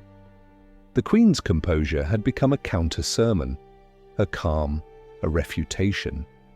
And slowly, even those once loyal to the narrow path began to wonder what lay beyond it. Then one afternoon, as you were tending the shelves in her private study, you found something she hadn't meant for you to see. A small envelope, unsealed, containing only a pressed blossom. A violet, nearly identical to the one in the Italian book. Beside it, a few lines in her own hand. When they ask what love looks like, show them this. Quiet, enduring, and alive. You tucked it back where you'd found it, fingers trembling slightly, not from fear, but from reverence. And when she entered the room minutes later, her expression unchanged, you said nothing. She simply nodded at the shelf you had finished arranging and sat down with her book. Some things did not need to be spoken. Some truths lived best in the silence between two breaths. In the days that followed, the castle's pace returned to its usual rhythm, but nothing quite felt the same. The atmosphere hadn't shifted enough for the ordinary courtiers to name it. Yet even the most oblivious among them paused more often in the Queen's presence. Some described her as more peaceful, others whispered she was distracted, though the ones who watched more closely understood it wasn't distraction at all, it was clarity. The kind that settles not with answers, but with acceptance. She no longer searched the horizon with longing, but neither did she turn away from it. It had become part of her now, as constant and quiet as breath. You noticed it most in the way she handled her days. She no longer clung to schedules, yet her time was never wasted. She rose when the light was soft and spent long hours in rooms that had once felt too small for her grief. The chapel, once avoided, now became a place she visited without dread. She would sit not before the altar, but in the far corner where the sunlight came in low and golden, warming the cold stone floor. She did not bow or recite prayers. She simply sat, her hands folded in her lap, the weight of memory around her like a shawl.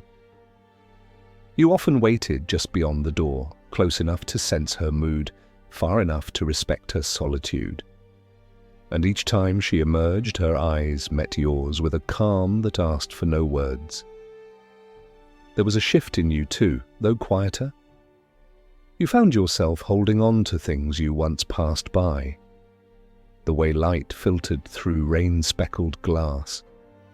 The scent of rosemary warming in the midday sun. The pattern of her footsteps across the old wooden floors. You carried these moments like talismans, small proofs that the story unfolding between you was real, however quietly it bloomed. The priest, sensing that his sermons no longer stirred the hearts they once commanded, turned increasingly to metaphor. He spoke of floods and gardens and women who tempted with softness. His voice grew louder, not in confidence but in desperation. Yet still, no one interrupted the Queen when she chose to leave mid-sermon. She would rise politely and exit the chapel with her head high and her heart unchanged. The people did not stop her. Some even followed her out, pretending to seek fresh air, but glancing at her as though hoping to catch some fragment of the truth that trailed behind her like perfume. The king remained a distant presence. His letters arrived less often. His seal cracked before you could even carry them to her chamber. She rarely opened them immediately, and when she did, her face revealed nothing. Whatever love had once tethered them had long frayed into the gentler thread of coexistence. There were no arguments, no tension, just space. And in that space she had found a freedom more profound than defiance. One evening, the Queen asked you to walk with her, not to the garden, not to the fields, but beyond the castle walls entirely, through the narrow gate the guards once blocked without hesitation. Now they stepped aside with bowed heads and silent understanding. She wore a cloak of dark wool, her hair unbound beneath the hood. You followed without question, the air thick with the scent of damp earth and new growth. The sky was painted in soft strokes of twilight, the last of the sun held tight against the hills. She led you to the edge of the river, where the trees leaned low and the grass grew wild. It was the kind of place that remembered stories long after people had stopped telling them. There, she knelt in the wet soil, her fingers grazing the surface of the ground, and from her pocket she pulled a single seed. She pressed it into the earth without ceremony, covering it with care, then sat back on her heels. "Every story needs a root," she said, "even if no one sees the bloom." You said nothing, your eyes on her hands. She brushed the soil from her palms and looked at you, her gaze steady. "I don't know if she'll return, or if I'll ever see her again. But something was planted long before they tried to dig it up. And now, it's growing." You remained at her side as night crept in.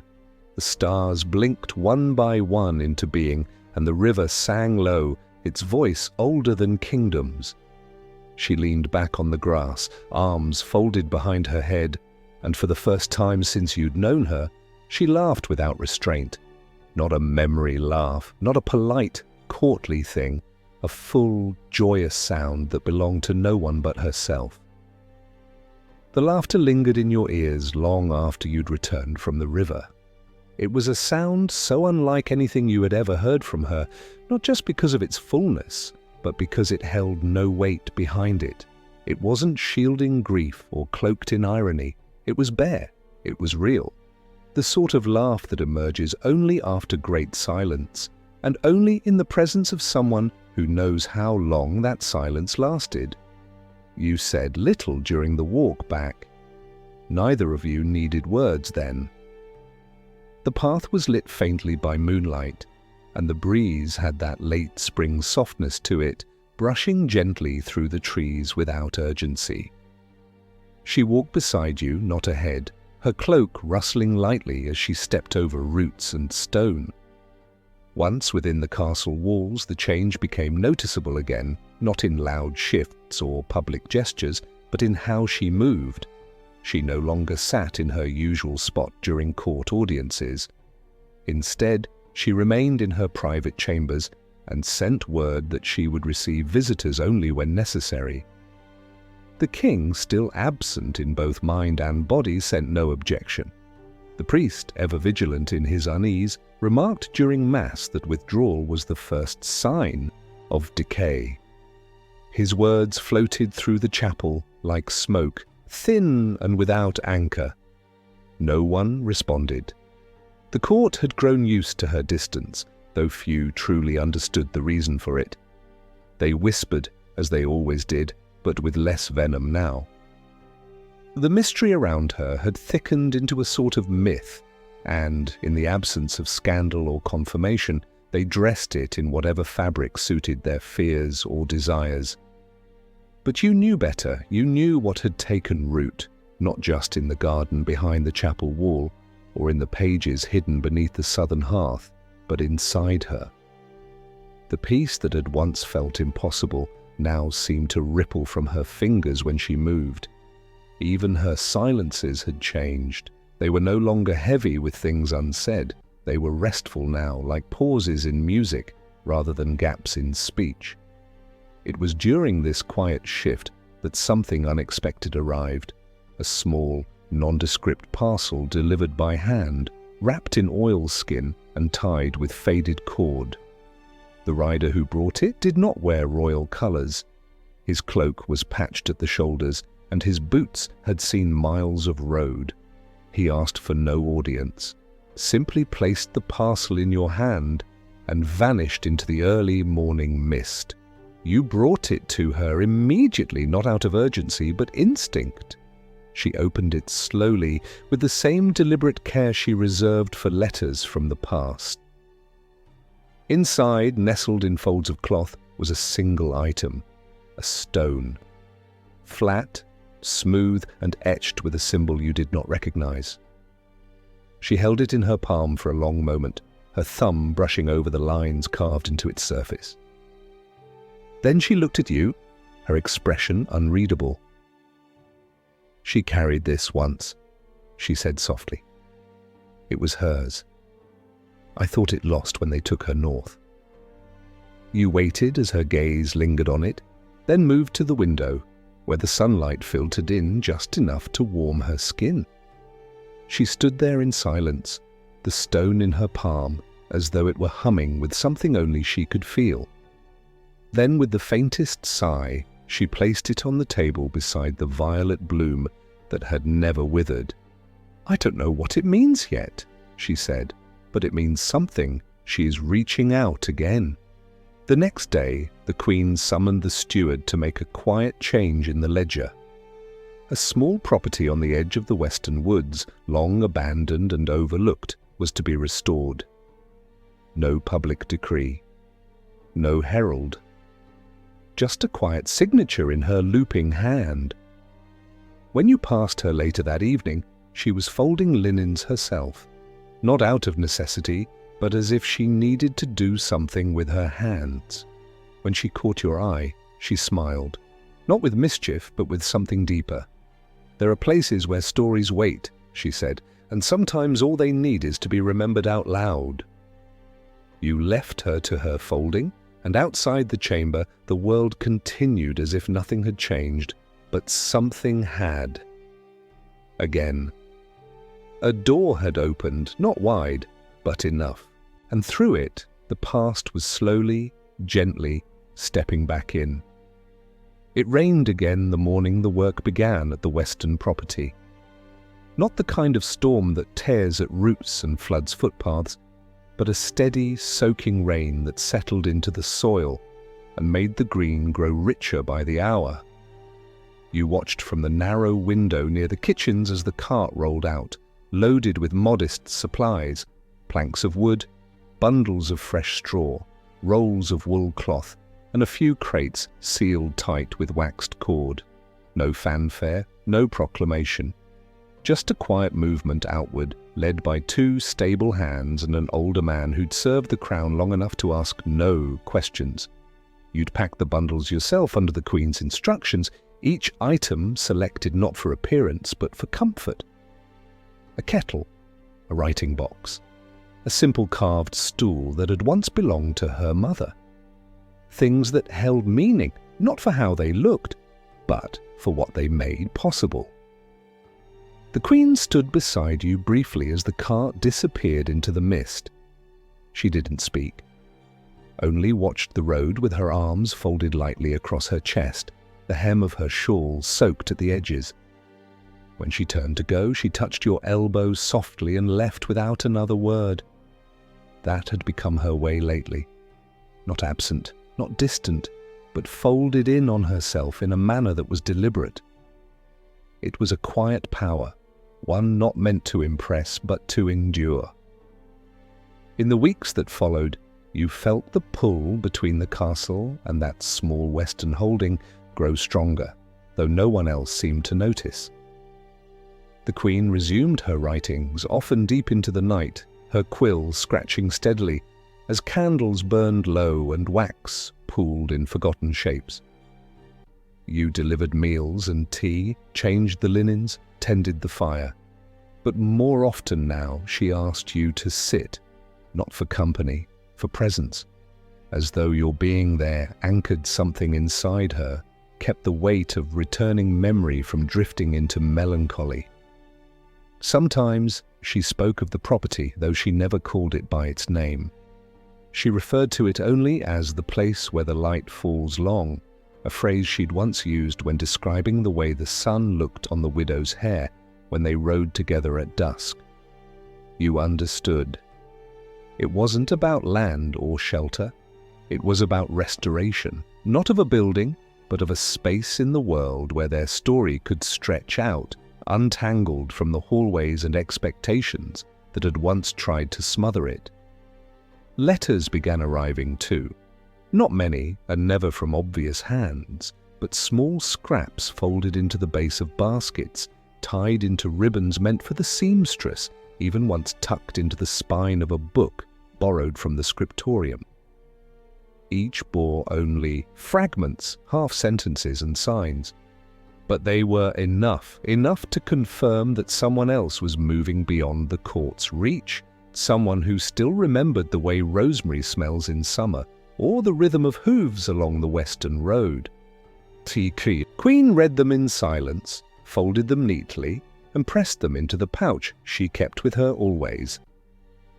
One evening, as you laid fresh kindling by the hearth, she turned to you suddenly. "If she comes," she said, not looking up, "no one must know." You met her gaze, steady and unafraid, and nodded. "No one," she repeated, softer this time, her eyes gleaming with something between hope and fear. That night, she slept with the window open, the curtain swaying gently in the wind. You sat by the door, watching the fire burn low, the crackle of embers like whispers between the walls. Somewhere beyond the castle, a roof was being mended, a path swept clear. Somewhere a woman was folding a letter with shaking hands, and here, in the southern room, the Queen began to dream again, not of the past as it had been taken from her, but of the future, still quiet and waiting, shaped gently by the hands of two women who had never truly let each other go. The next morning began before the sky had made up its mind about the sun. A low silver light pressed against the horizon, not quite morning and not quite night, casting a stillness over the castle that even the birds seemed reluctant to break. You woke earlier than usual, though no one had stirred you. It was as though the quiet had called you up from sleep. A sensation just beneath the skin, something you couldn't name, but could not ignore. You rose, dressed without sound, and made your way to the Queen's chamber. She was already awake, seated near the window in her plain shift, a shawl wrapped loosely around her shoulders, and in her lap, a letter. She didn't look up when you entered. Her fingers traced the edge of the paper slowly, as though memorizing its shape before unfolding it. You set down the morning tray, taking extra care not to clatter the porcelain, then stepped back to wait, as you always did. When she finally looked up, her face was unreadable, but there was something in her eyes that made your breath catch. A softness, yes, but beneath that, a trembling certainty. "She's on her way," the Queen said, her voice nearly a whisper, like she feared the words might vanish if said too loudly. "She'll arrive before the new moon." You nodded, your throat suddenly dry. The quiet truth of it settled between you like mist. "She wrote nothing of the road, only of the stars," she continued, "said they guided her better than any map, that she's followed the constellations we used to name in secret." There was a pause, and then she added, "She remembers the small things. The names we gave to light." Neither of you moved for a long while. The fire in the hearth had gone out during the night, but the room didn't feel cold. It felt suspended, like the breath between verses in a song. The Queen closed the letter carefully, tucking it into the folds of her shawl, then rose to her feet. "She cannot enter through the gate," she said with quiet certainty. "It must be the old path, through the orchard, past the garden wall."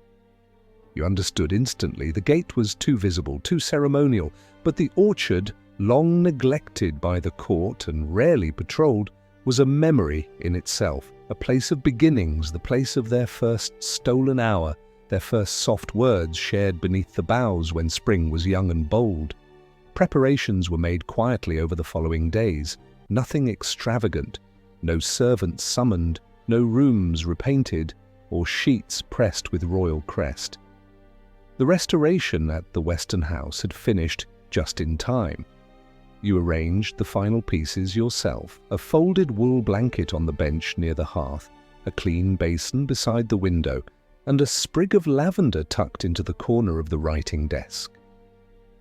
The simplicity was intentional, not sparse, but personal, not palace, but home.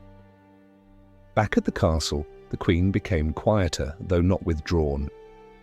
She spent her afternoons walking alone through the corridors, her hand occasionally brushing the stone walls as if reacquainting herself with the place. You often found her near the chapel steps at dusk, seated in stillness as the sun slid across the sky, colouring her face in hues of amber and shadow. The priest no longer attempted to approach her. He had grown silent in recent days, his sermons flat and disconnected, as though even he knew something was drawing near that lay outside the reach of his scripture. The day before the new moon, the Queen gave you a small bundle wrapped in silk. Inside it were pages, dozens of them, tied with thread. "Should anything happen," she said, her voice steady, "these are to be burned, not buried, not hidden, fire alone." You accepted the bundle without question. She did not explain what the pages contained. She didn't need to. That night, she sat near the window again, her fingers idle, her mind clearly elsewhere. When you entered with her tea, she looked at you with a gentleness that stopped you mid-step. "I dreamt of her last night," she said. She stood beneath the orchard tree, her cloak full of rain, her hands still warm. You waited, letting the quiet stretch. She said only this: "I remember the light, and it remembers me." And with that, the Queen turned back to the window, watching the last sliver of daylight vanish into the hills where someone, even now, was drawing closer. The new moon arrived without drama, concealed by a sky thick with low clouds. There were no stars to guide her that evening, not to the naked eye, but you knew she did not need them anymore. The Queen said so herself as she stood at the edge of the orchard in the pale dusk, her cloak drawn tight at the neck, her eyes fixed on the tree line like someone expecting a storm, not with dread, but with hope. It was not often she left the castle so openly now, yet this evening she moved without hesitation. No guards followed, no steward asked questions. A quiet understanding had settled among those who served closest to her, and even if they did not fully grasp the why of it all, they knew the Queen's silences had begun to mean more than any courtly decree. You stood slightly behind her, your breath steady despite the chill. The orchard hadn't been touched in years beyond its outermost trees, and the ground was soft beneath your feet, the air filled with the smell of wet leaves and bark. A low fog hovered over the soil, curling around the trunks like smoke, not ready to rise. The light was fading fast, that last sliver of twilight where shapes melt into suggestion. That was the hour she had chosen, and it made sense to you now. Some reunions do not belong to daylight. Some are meant to be wrapped in hush and shadow, the way secrets are cradled when finally allowed to breathe. She did not speak, nor did you. She simply waited, her posture composed but no longer distant. Her hands were bare despite the cold, her fingers lightly curled, not in tension, but in readiness. It felt as if the whole world had paused to draw a single breath. You could hear it in the wind, feel it in the way the branches barely moved, like even the trees were holding still for what was to come. Then, through the mist and brush, a movement, not loud, not sudden, just enough to shift the shape of things. The Queen's chin lifted slightly. You followed her gaze and saw her. She emerged slowly as though not to startle the night. Cloaked in charcoal wool, hair braided back in a way that still carried the same careful disorder it always had. Her boots were worn, her pace deliberate, and though the years had altered the lines of her face, the presence was unmistakable. She carried nothing but a satchel slung across her shoulder and the weight of memory in her eyes. They stood like that for a long moment, not rushing forward, not calling out, just looking. Two figures outlined against a world that had tried so hard to forget they had ever belonged to each other. The Queen took the first step, then another, and another, until they were close enough that no one could mistake the intention in the way their hands reached, not to grasp, but to anchor. Fingers touched gently at first, brushing knuckles, then slowly folded together as if remembering how they had always fit. No words came. None were needed. You turned your eyes away, not out of discomfort, but reverence. Some reunions are not meant to be watched fully, only witnessed in their beginning. The Queen leaned in, her forehead resting briefly against the other woman's, and even in the failing light, you saw her exhale something deep. A burden shed, a silence uncoiled. When they finally walked, they did so side by side, the Queen's pace matched to hers, their arms not linked but brushing. The space between them no longer wide, but humming with quiet recognition. You followed at a distance, far enough to grant them the sacredness of those first few steps together, close enough to remain part of the moment's memory. The edge of the orchard, near the narrow path that wound toward the western house, they paused. The Queen turned once, meeting your eyes across the dusk. She nodded once. A gesture, simple and slow. And then they disappeared down the path, two shadows woven into one. That night, you returned to the castle alone. You did not speak of what you had seen. You did not write it down, but before you slept, you placed the folded violet in the drawer beside your bed. It was still fragrant, still whole. And outside, the clouds began to shift, just enough for a few stars to return. The days that followed were wrapped in a kind of quiet you'd never known before, not the heavy kind that follows grief, nor the silence of fear, but something softer. A calm that comes only when something long sought has been found again, not in grand gestures, but in the subtle weight of presence. The Queen did not return to the castle the next morning, nor the one after that. The staff asked no questions.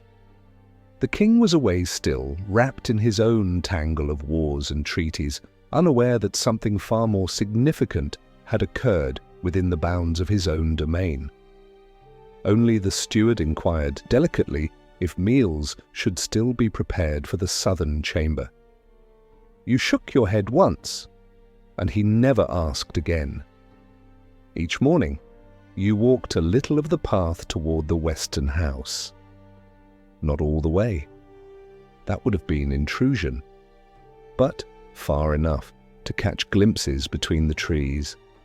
A curtain drawn back, a plume of smoke from the chimney. Once, a scrap of laughter that didn't sound like it had been uttered in years. You always turned back before reaching the gate, your steps slow, your thoughts lingering like the mist that never quite lifted from the grass. The orchard, once a forgotten tangle of branches and overgrown roots, now seemed to breathe again. The air smelled different there, sweeter, as if the trees themselves had opened their arms to cradle the memory being restored beneath them. Back in the castle, things shifted without command. The Queen's absence no longer stirred unease. In fact, the court seemed to operate more gently without her constant gaze. The women spoke more softly in the corridors. The guards stood a little straighter, but with less edge. The priest, whose voice had grown more brittle in recent weeks, offered one last sermon heavy with fire and warnings, only to find the pews emptier than usual. After that, he too grew quiet. Perhaps he sensed that whatever power he once held through fear had now met something greater. Truth wrapped in stillness. You took over the care of the southern chamber in her stead, not out of duty, but devotion. You opened the windows each morning, letting in the light she had loved. You swept the hearth clean, though it had not been lit since the night she left. You kept her desk as she'd left it, the pages untouched, the ink pot refilled out of habit.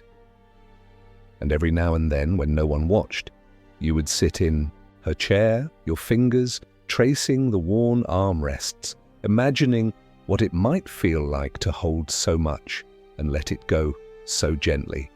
One afternoon, as you dusted the sill, a bird landed just outside, a thrush, soft brown and unremarkable except for the small strip of ribbon tied around its leg. Your breath caught. You opened the window, slowly offering a flat palm. It did not flee, it only tilted its head and waited. You untied the ribbon and found a scrap of parchment folded neatly inside. She sleeps in the sun. We plant herbs tomorrow. Rosemary and thyme. The ground is soft again. You smiled without meaning to. The handwriting was unmistakable, loose, flowing, full of motion.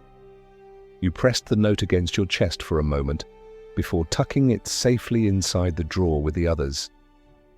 That evening, when the moon was full and pale over the orchard, you walked to the edge of the trees and placed a small parcel by the path.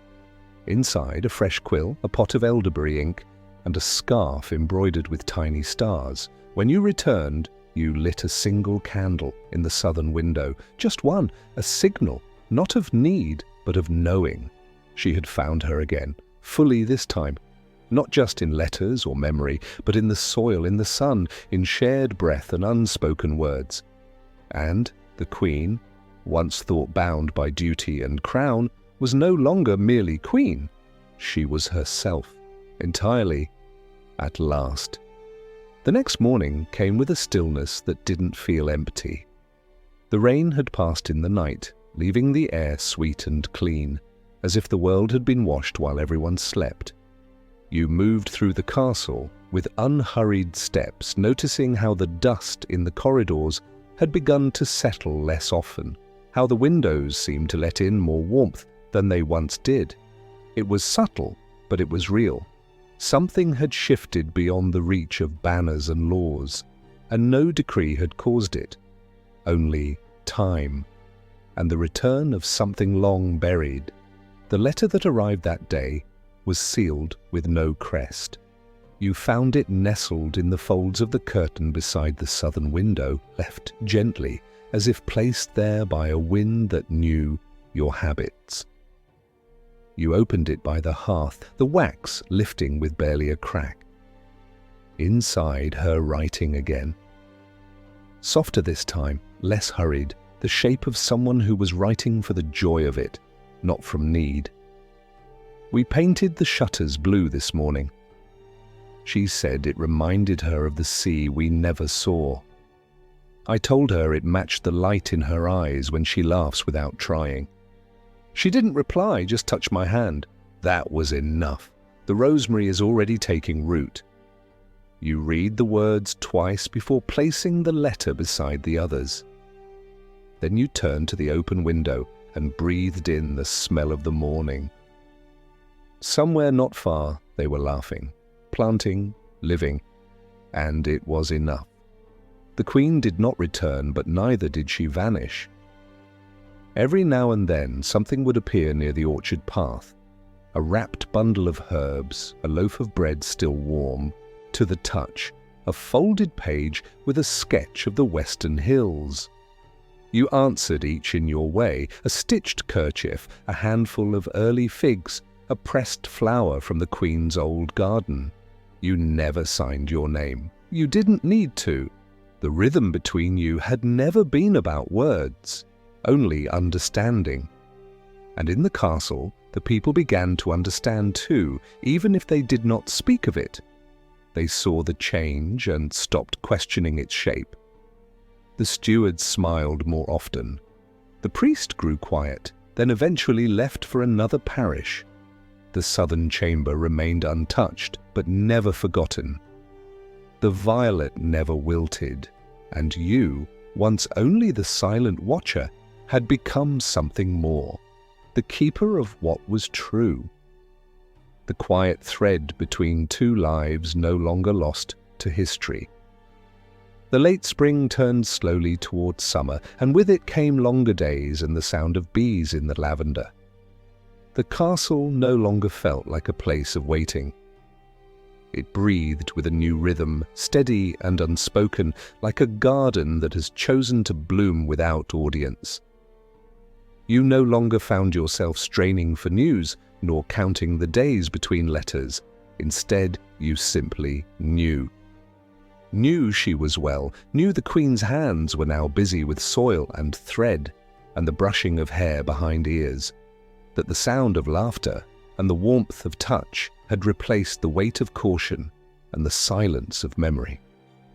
Sometimes, in the quiet hour just before dusk, you would walk out to the orchard and sit at the edge of the path. You never passed the gate. That was their world now, but sitting there with the wind threading through the tall grass and the scent of thyme in the air, you could feel it, the truth of it. Not a fantasy, not a tale conjured from longing. A real thing, alive and rooted, as steady as the seasons. One evening, you found a scarf tied around a low branch, soft linen, dyed the color of dusk, tucked into the fold, a note in her hand. We are not hiding, not anymore. We are simply living where the sky can touch us both at once. Tell the birds and the stars that we are not gone, only quieter now. You carried it back with careful hands and placed it inside the small wooden box beside your bed. The box had grown heavier with their words, but it no longer felt like a burden. It felt like a lantern, something to keep lit even when the house sleeps. Back within the castle walls, life moved forward. The people had stopped asking when the Queen would return. They spoke of her with reverence now, not expectation. She had become part of the story of the place itself, like the tower stones or the chapel bell. You saw it in the way the girls in the kitchens whispered her name with smiles instead of worry. In the way the steward polished the banister near her old chamber, even though no one climbed those stairs anymore. She had not left a void, she had left a presence.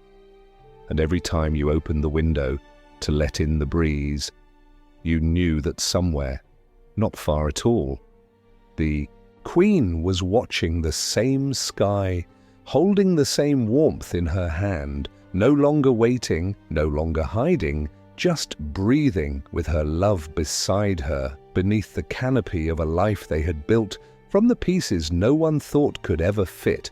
The days stretched on as all good summers do, warm and golden at the edges, and the land seemed to hum with quiet joy. You found yourself walking slower through the halls now, your thoughts no longer heavy with watching or waiting. The past had finally settled into memory where it belonged, no longer pressing against the present like a locked door. In the stillness of the orchard, beneath the old trees that once kept their secrets, you sometimes paused and listened to the wind, knowing that it carried voices not lost, but living. The Queen, once bound by duty and silence, had chosen instead a life of her own making, one built in whispers and laughter, in rosemary and starlight, in shared glances that needed no explanation. And though she was no longer within the castle walls, she was in the air, in the softness of the mornings, in the calm of nightfall. As you closed your eyes that evening, the world outside was quiet and kind, the story complete in its own rhythm, and your breath, slow and even, drifted with the wind towards sleep, where only the truest things remain.